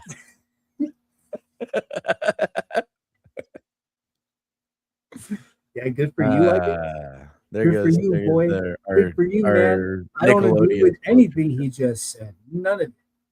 CMC is definitely again. If we're not drafting scared, CMC 101. I could see a CMC over Bijan argument pretty easily. Bijan 101. If you're not drafting scared, any of these guys have the same ceiling as the next. If being honest, just depends on what situation you think is going to feed. Jaden Blue, #1 overall pick. I ain't drafting scared, bro. Okay, maybe you should draft scared. Maybe you should. Fear. Maybe me healthy. And Smooth can draft not scared because we're also not stupid. But you drafting Jaden Blue 101, yeah. Maybe sit the next one out, Troy. Hey, maybe I've got that long. Skate to where the puck is gonna be, not to where it is, bro. No, you got to make him make the first move, Conway. Kyle Pitts 101. Yeah, if we're not drafting scared. Smooth gets it. He ain't scared. He's, God damn it. That's why you don't want to join the league this year. You're too scared. Right. You don't want to draft Kyle Pitts 101. No, I'm not going to draft Kyle Pitts 101, mostly because I can't. that's too much Carr for me. You want to Like take the second target on the I'm Falcons gonna offense as I'm your gonna 101 drive overall my pick? Nissan Sentra and be happy with my safe Jameer Gibbs My knees on Centra. 5-star crash test rating with Yeah, Jameer Jameer Gibbs. Gibbs. I'm gonna be okay. You guys can take the Ferrari out with Kyle Pitts and Jaden Blue. You Is guys Kyle have Pitts a Ferrari? He's more like a really fast truck. He's like a souped up truck. So like a pickup, like a little, like you know what I mean? Like he's like a nitro option on like a Toyota. I don't know. He's not a Lambo, that's for sure. you think he's like a Toyota Tundra? Handcuffs for sure, dude. For sure. Oh fuck me, yeah, man. Because what if one of them gets hurt? Then you have like all of the production. Are you Smooth? The Are you thing is, asking like, in so general about this the? specific question, what brings to mind the exact situation is Minnesota. And if you draft Jordan Mason, you really should be drafting Aaron Jones. Man, I don't know because Aaron Jones isn't going to turn around and give you 50. He's never done more than 15 carries, right? So that rookie's probably going to get So there. yeah, the Broncos Long situation Claiborne. is almost exactly the same situation. Um, They yeah, have a weird. Speaking of handcuffs, if they you have a get weird one, if you dynamic going get on one, you there. really do want the other. So Dobbins is got a profile to be the early down goal line, like heavy, We'll like call it the the running running back. back stack. Okay. In the RJ committee, Harvey's you got a want the profile top to be two. more of the pass catcher, but still take on a meaningful amount of carries. Now they did draft this rookie, super interesting, out of the University of Washington, Jonah Coleman. This is a weaker running back class as a whole, but this guy can do it all.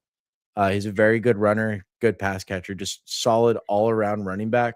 And so speaking of handcuffs, he kind of profiles uniquely here because either of these two go down, Dobbins or Harvey, Coleman's going to step right into that role. And Sean Payton used his third running back last year very frustratingly is Tyler Bidet. And if you're asking who the fuck that is, exactly. That's He's who the dude Sean who Payton cleans uses your at running ass. backs. He's his guys that nobody heard of, is named after toilet attachments. He's the dude that cleans your ass. Yeah, I just said that. So Coleman's going to get some carries. just made that dude. Yeah. If we yeah, for handcuffs, you're asking are there handcuffs in general? Yeah, there are dudes that will step right into roles that the other running backs vacate, and those are more or less valuable depending on the team. This McCaffrey business, like we're scared that he could potentially get hurt. One of the biggest questions this offseason is who is the 49ers handcuff back? Who's that backup that's going to replace McCaffrey if McCaffrey goes down? Nobody knows the answer to that right now, but it's historically speaking, it's Jordan James. But they have this other rookie, Kalen Black, and then Isaac Orendo, who recently tore his pec. I think it might be over for him, but yeah. So handcuffs are extremely valuable and actually a big part of the offseason. Get it? Well, Um, so like according like to the split backfield to that question. yeah, Yeah. Handcuffs in the split backfield are a big thing.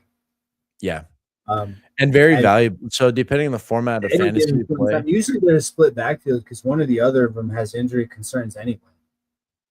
And when you account for that, the dude who's injured all the time is usually really productive. I remember this being the case with Marion Barber and Felix Jones back in the day. Remember this, Troy? yeah, Marion Barber was Barber the was thumper awesome, and but he Felix was kept more of getting the hurt all the finesse. time. And then Felix Jones would get hurt all the time. So it was a super committee back there. Um, these dudes were both just awesome on their own, but they needed each other to be there to pick up the slack when the other one went off. And it was just Another the base definition of split backfield, and you kind of needed both on your fantasy squad. Yeah, I think another handcuff in a split backfield situation is just where we're talking about the Chargers. Like that's another perfect one. Vidal is I'm easily the just fading handcuff the to whole Hampton. backfield if I'm being honest. They're Like, hard. that Hampton's one hard to bugged price, me a but the other lot. two guys are like in a redraft. You can't draft any of those guys in my No, opinion. not even a little bit. Not even a But little bit. in Yeah. best ball, when Keaton Mitchell goes in like the 15th round, like yeah, I'm gonna roll the dice on him sometimes. And then the Kamani Vidal going like pick 200. Yeah, I think is a phenomenal handcuff. Could you imagine Hampton goes down and Vidal, you're sitting on literal 100-yard Just have games with the the touchdown? number one running back for LA. Yeah. Yeah, dude, that'd be amazing. So yeah, like in best ball in the That's format I either play, LA come to mind. If you have the you story, buy those situations. Like either I'm LA. actively looking for things like handcuffs and split backfields. Why? Because nobody wants to fucking draft them. They're always undervalued, That and being yet said, they you also add a know, lot of value to your team yeah, too. If you draft the handcuff only, um, and your boy in the league has got the lead dog, and lead dog goes down, now your boy in the league is going to be like, yo, I need to get all that production back. Let me unload all these assets so I can get this guy. Like there's a ton of value in having the handcuff on your roster. yeah, like the last pick of the draft, you take someone else's handcuff. Like, that's completely fine, right? And I then try love and it. trade it to them the I, next week. I in fact try Yeah. to do it as often as possible, and this is probably why Sam hates me so much because I would do it to him every fucking year, and I never used him either. I probably like traded him to Jerry at the end of the year just because fuck. Do you have a favorite handcuff this year? What an odd question to ask. I've got an easy one. A favorite handcuff? Yeah. Like assuming lead back goes down, they get all the carries. It's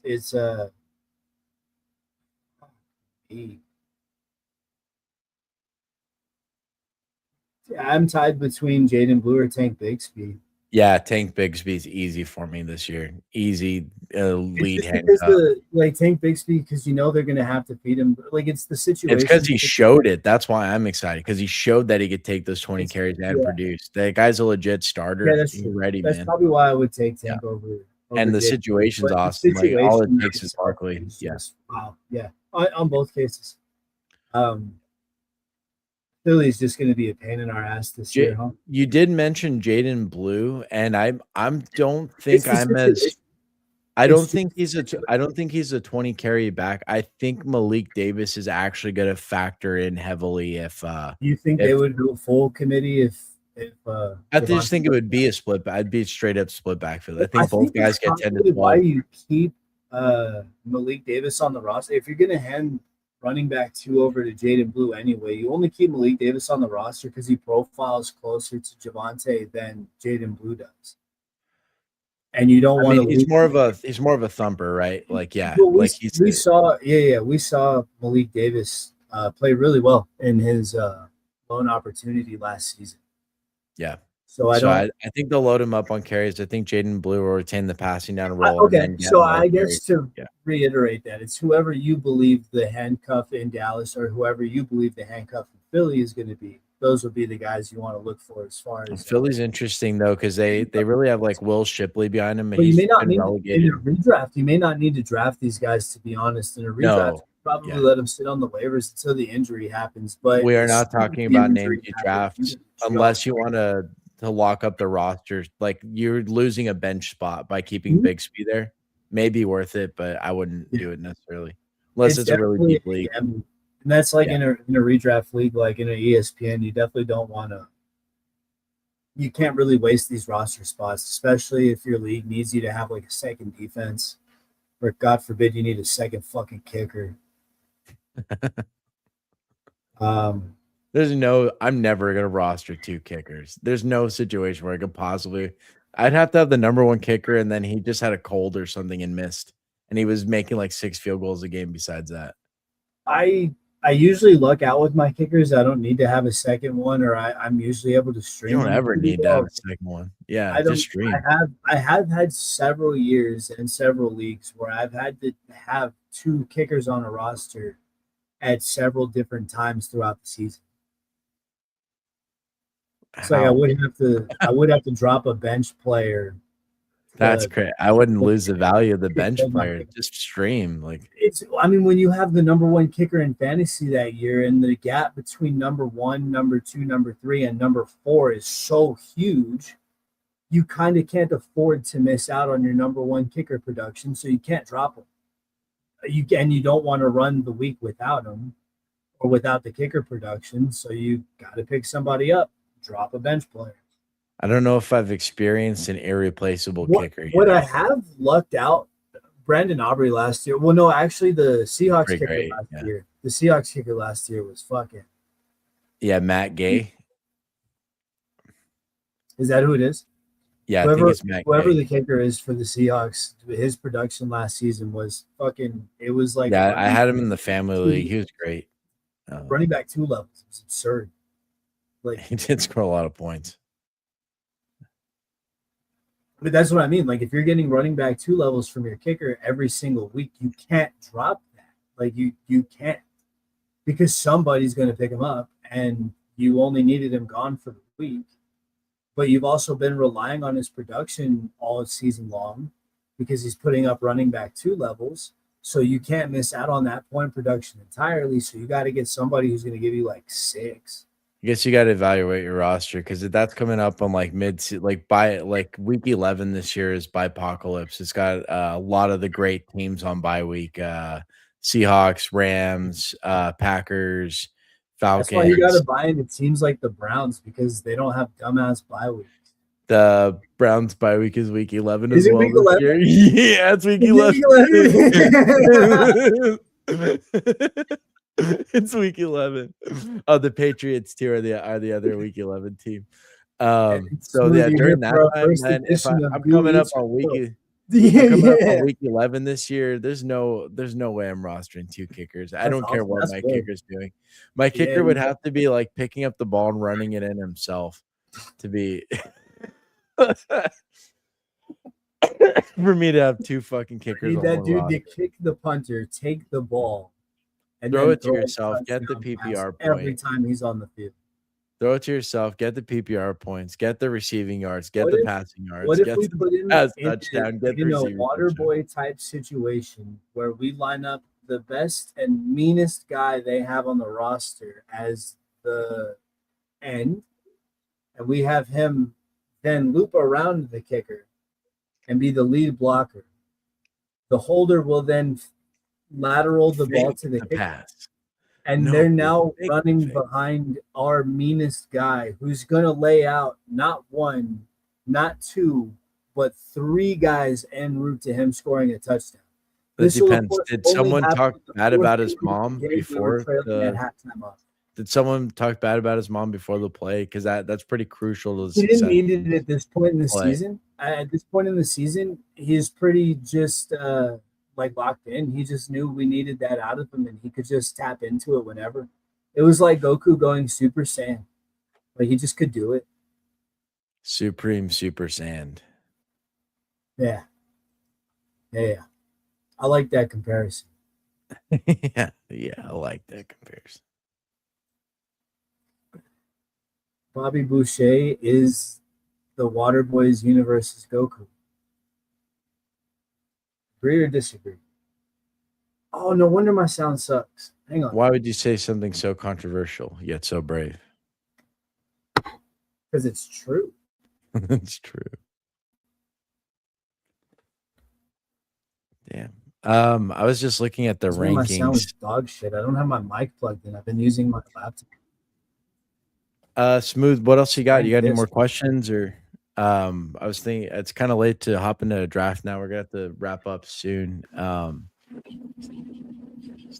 But if you got anything, any more questions, we got time for a few more questions if you got them. But other than that, we're just gonna be shooting the shit for a little while. Yeah. Fixed my audio just in time for. You do sound way better. I'm so mad about that.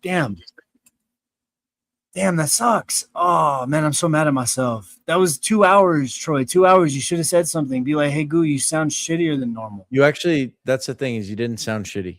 So. Oh, I don't sound shitty. Okay, cool. Thanks, man. Right. Great compliment. No, I'm saying like this fucking guy, right? Smooth fuck. It wasn't obvious to me that your microphone wasn't plugged in. Oh, okay, gotcha.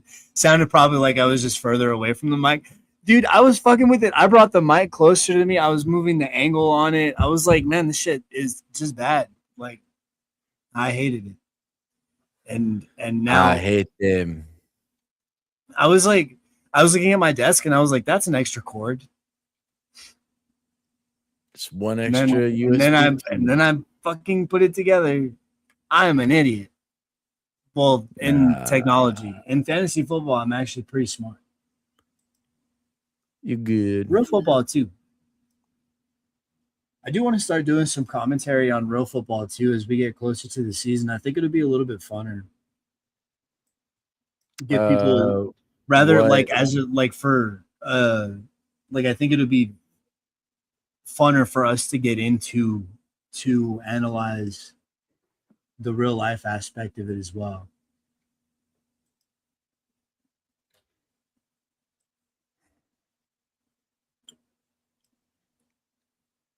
That'll mean you have to watch the games, not just check the box scores like a box score checker. I love watching the games. I think it's the most underrated thing you could do for playing fantasy. Is just simply watch the football games and see what the team does, what the situations were, and then you use that to inform the statistics. And that you'd be is surprised even just having it on in the background and like listening to the names the announcers keep saying over and over and over again. And you're just kind of like, I've never heard of that guy. I guess I got to look him up. And all of a sudden you find out that you need to get this guy on your fantasy team tomorrow and nobody even fucking knows about him. This was me with Ryan Flournoy last year. I was just like, man, he's being mentioned a lot. Like, I know CD's hurt, but they're talking about this dude a lot. And it just seemed like an absurd situation for a team to just immediately start feeding this one guy targets without him having a game like that before. And then with a guy like George Pickens on the other side and Flournoy's getting 8 targets a fucking game while Lamb's out, that's crazy.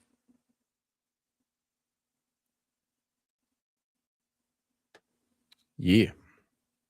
Do you want to pivot to the? That's what you get from just watching the game. To the running back rankings. Oh, give the 10 names real quick. Yeah, we could run through that and then review some of your some of the ones from last time. No. We're gonna do an in-depth tiers ranking, and that's where we can talk about all this in depth. Then you can talk your shit about where I've got Ramondre Stevenson. All right. I will do I have these finalized in a place I feel comfortable with? No, I don't. I'm pretty close though. Your mother finalized. Ha ha ha. Just kidding, Mom. I don't even know what that means if you're watching. If you watch. What does that mean? What does that mean? What does he mean finalized? What are you gonna finalize? What does he mean? Oh, also that those your mom jokes earlier we were making, they were about somebody else's mom, not your mom, not our mom. Yeah, I can't believe Goose said all that. You want to check the tape, big dog? Why would he say all that? That's just silly. Oh, I'll see you later this week, brother. You're gonna have to back all this up face to face, not just on the camera. Silly Goo. You're usually safe hidden behind that camera, but we're gonna have a live edition face to face this week, brother. Where you're gonna have to back up all this shit you've been talking. I'll have a live edition with it's gonna be picture this smooth. It's gonna be a live Jello pudding wrestling match, me and Troy. Yeah, it's gonna really pop. We're gonna do it in our grandmother's living room. Picture this. No, it's a lot of old Chinette dolls that could very easily break during this match. That probably will break. In fact, we probably shouldn't do it. But it's just going to be 2 grown men covered in. Do you want chocolate or vanilla? Do you want chocolate or vanilla? No. Chocolate, vanilla, tapioca, or butterscotch. Those are your choices. Oh. It's pudding. We're doing a pudding match. What are you talking about? Oh. Hold on. Is there such thing as butterscotch pudding? Yeah, it's good. It's real good. Really? Tasty. Butterscotch pudding. You've never had butterscotch pudding? I don't think so. We got to wrestle in it sometime. We got to wrestle in it sometime. Gross. All right, let's get to these. and then we can. Never mind. I'm not gonna do that. That one's definitely taking the joke a little too far. Yeah, we're trying to be professionals here. Yeah, we're not trying to lick butterscotch pudding off of each other. Yeah, definitely not. All right. That should be our new saying. Instead of like, hey, stop jerking off over there, we should be like, hey, stop wrestling and butterscotch pudding over there. I had a coach that in middle school that would tell us, quit jacking off. He'd literally say that. Yeah, that's like a normal coach thing to say. No, it's not a normal coach thing to say. That's a very normal coach You'd be thing over to there say. getting Have you never water, had a and then some coach guy in would be your like life? laughing too loud. They'd be like, "Quit jacking off," and I'm like, Yeah, have you never had a coach in your life? Because if you've had at least one coach, you've definitely heard the saying, "Hey, quit no coach jacking has off ever over told there." me to stop jacking. Oh man, Got him. All right. in this day and age, let's I don't go think ahead. you can make that joke without crazy accusations flying around. I'm not saying my coaches did anything. We're in the wrong You're time saying for they told me not to stop. a staff joke. All right. So these were last times. Oh, they definitely didn't tell me to stop. That's hilarious. I don't think I have cross scheme. You're gross, Charlie. You're gross. Nobody should listen to you except about fantasy football. And definitely not.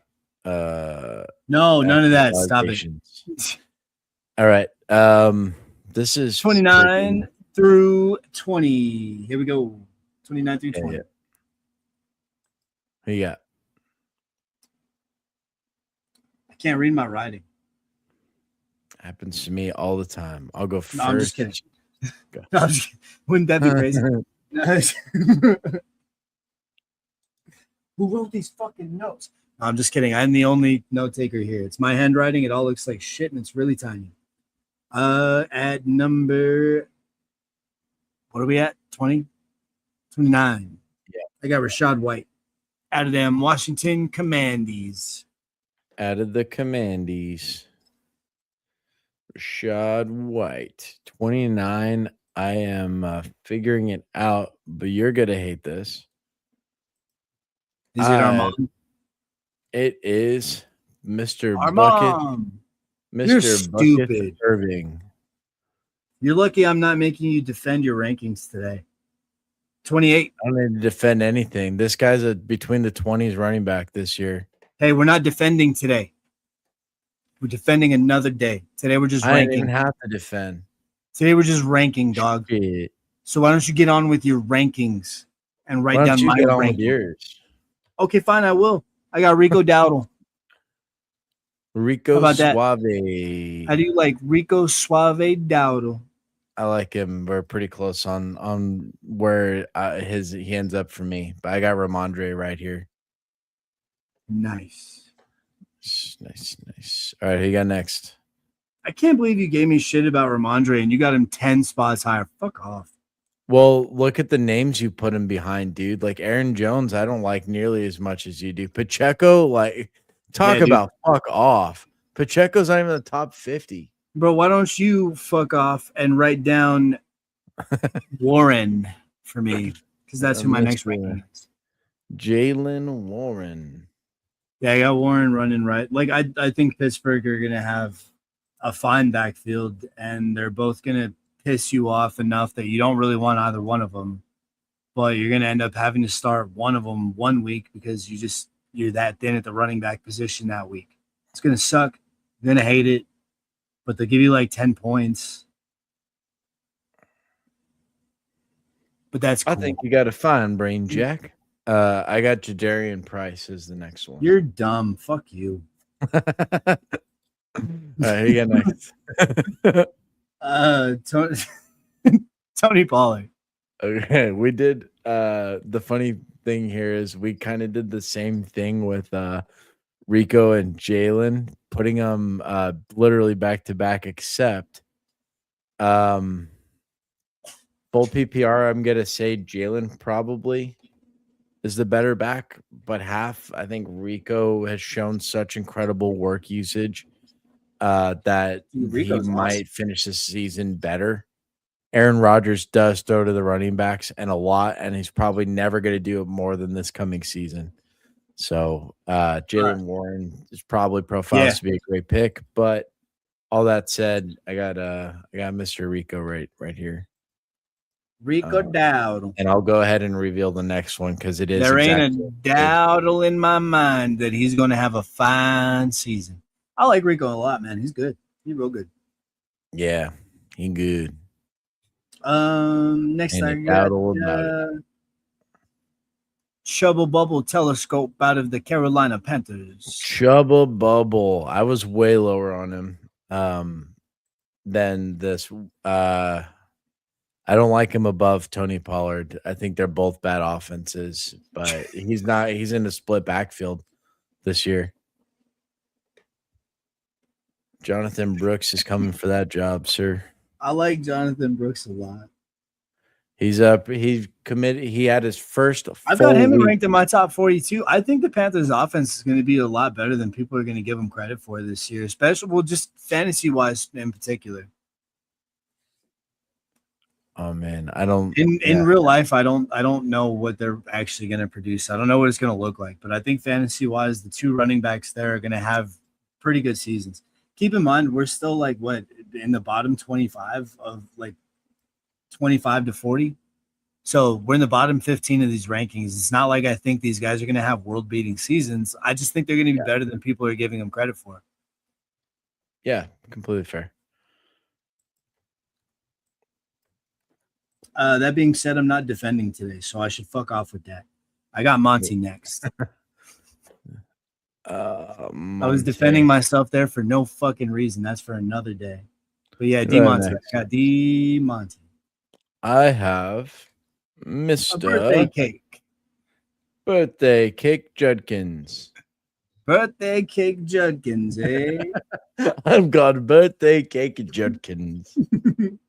Happy birthday, Mr. Judkins. I got him a little higher than you do, but yeah, that's all right. I got next. I got that quick guy out of Chicago. Hell yeah, the first alignment. There we go. I got DeAndre Quick, as they call him.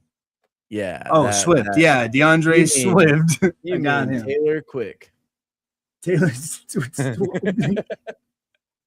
Taylor. Oh, I get it. Yeah. I get it now. Boy, you're pretty. You're not very quick on the. I was really slow. Hey, what's that Pokemon attack that slow shoots the stars at slow? Slow. Oh yeah. Yeah. Now I got Bayshell Tootin. Slow. I got Bayshell B Tootin. Dude, you peaked at my test. No, I didn't peek at any shit. I fucking made this like at my dude, I made this like a month and a half ago, man. I bet when you were here last time, you looked at my ranking sheet and you were like, I'm gonna steal this, and he's gonna be like, "What? I've got him there too." And you know what? It's working because I've got those guys there too. What the hell are you on, bro? All right, who you got next? Travion. Okay. I am. Oh, does that make you feel better now? Now that I've got Ramondre's running mate so much higher than him, you'll be happy to know it's because he's a pass catcher. I'm pretty happy about that. All right. Yeah, that's why 20. I said that. If I didn't think you'd be happy about it, I wouldn't. Do you want to give people number 20? Where are we at? 21. Oh yeah, 20. Absolutely. You've got it listed there. We may as well give the people what they want. Judkins. Show me what you got. I got the Judman, the Judkins, the Judd boy. Birthday Cake Judkins. Birthday Cake Judkins. I got the one, the only David Montgomery. Do we have Judkins and Montgomery swapped on our rankings? Yes. You got Birthday Cake Judkins swapped with no, like and then where I have Montgomery, do you have Birthday Cake? let me go ahead and do this. Why are we still running this bit? It's not even good. It wasn't even good in the first. It wasn't good at all.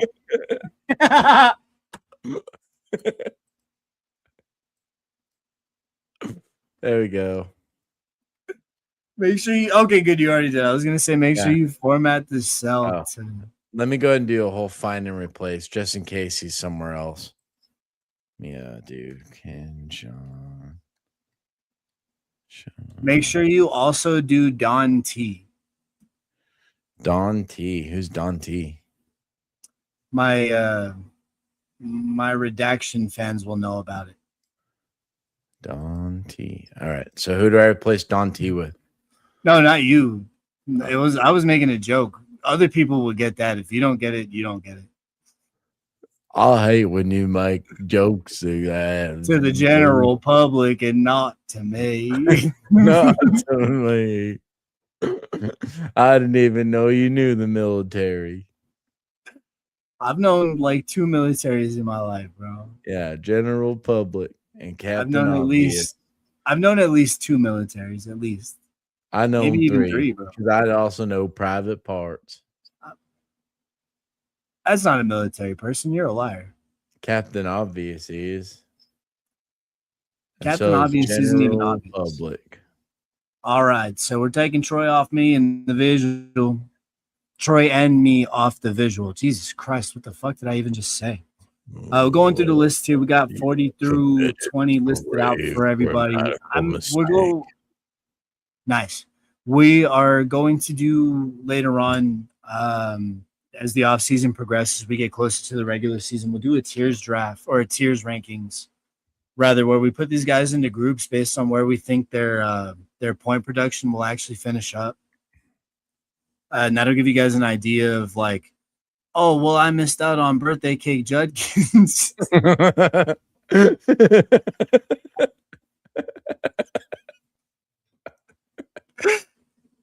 Who else can I draft? You know that they're in the same tier as a Travion Henderson, a Bayshell Tuden, or if you like Troy's rankings, a Bayshell Tuden or a Travis Etienne. There's How wrong is this? Is this? Well, I guess we're not. This bit sucks so bad. Birthday cake. It's good. It's a good bit, man. Good bit. All right. I'm committed to it already. We're gonna do it. I gotta be up in 3 hours. So good. Yeah. But yeah. So just to wrap that up, as we go further on into the off season, we'll do a tiers draft so that we don't have to worry so much about like, oh well, I've got the 20th overall. Nah, like you've got somebody in the 3rd tier, and that's where you do want to draft guys at.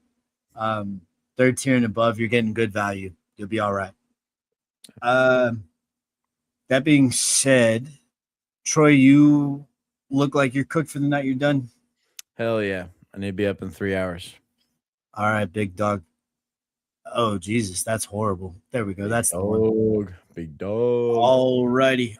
Smooth man, thanks for joining us tonight, dude. Shooting us all those questions. Definitely gave us a lot to talk about tonight. Literally, anytime you see us streaming, Smooth, feel free to hop on. Like, we love any questions you have. That's what we're here for. Like, yeah, man. The interactions are awesome. Yeah, they really are. Better than talking to Goo all night. Let me tell you. Yeah, Troy's a piece of shit. I hate him. Man, you ain't no Birthday Cake Judkins. I'll tell you that. Yeah, you ain't no birthday cake, dude. I don't know why you're talking to me like that.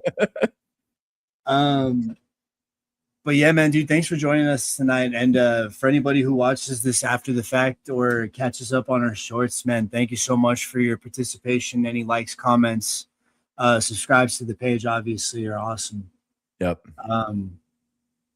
But yeah, very man, small channel. Every single thing helps. So yeah, absolutely. Any participation at all. We love the input. We love the feedback. We love the comments and the questions. If you have any comments or concerns, refer to Troy. I don't want to deal with that shit. Just kidding. But yeah, so it looks like we're going to take off for the night. So for another episode of the Rowdy Bros podcast stream, whatever you guys want to call it, we're doing it. I'm Goo, and I was about to say I'm Troy. Fuck me. I'm Goo. Yeah, I'm Troy, and that's Goo. And we're signing off for the night. Peace. Goo out.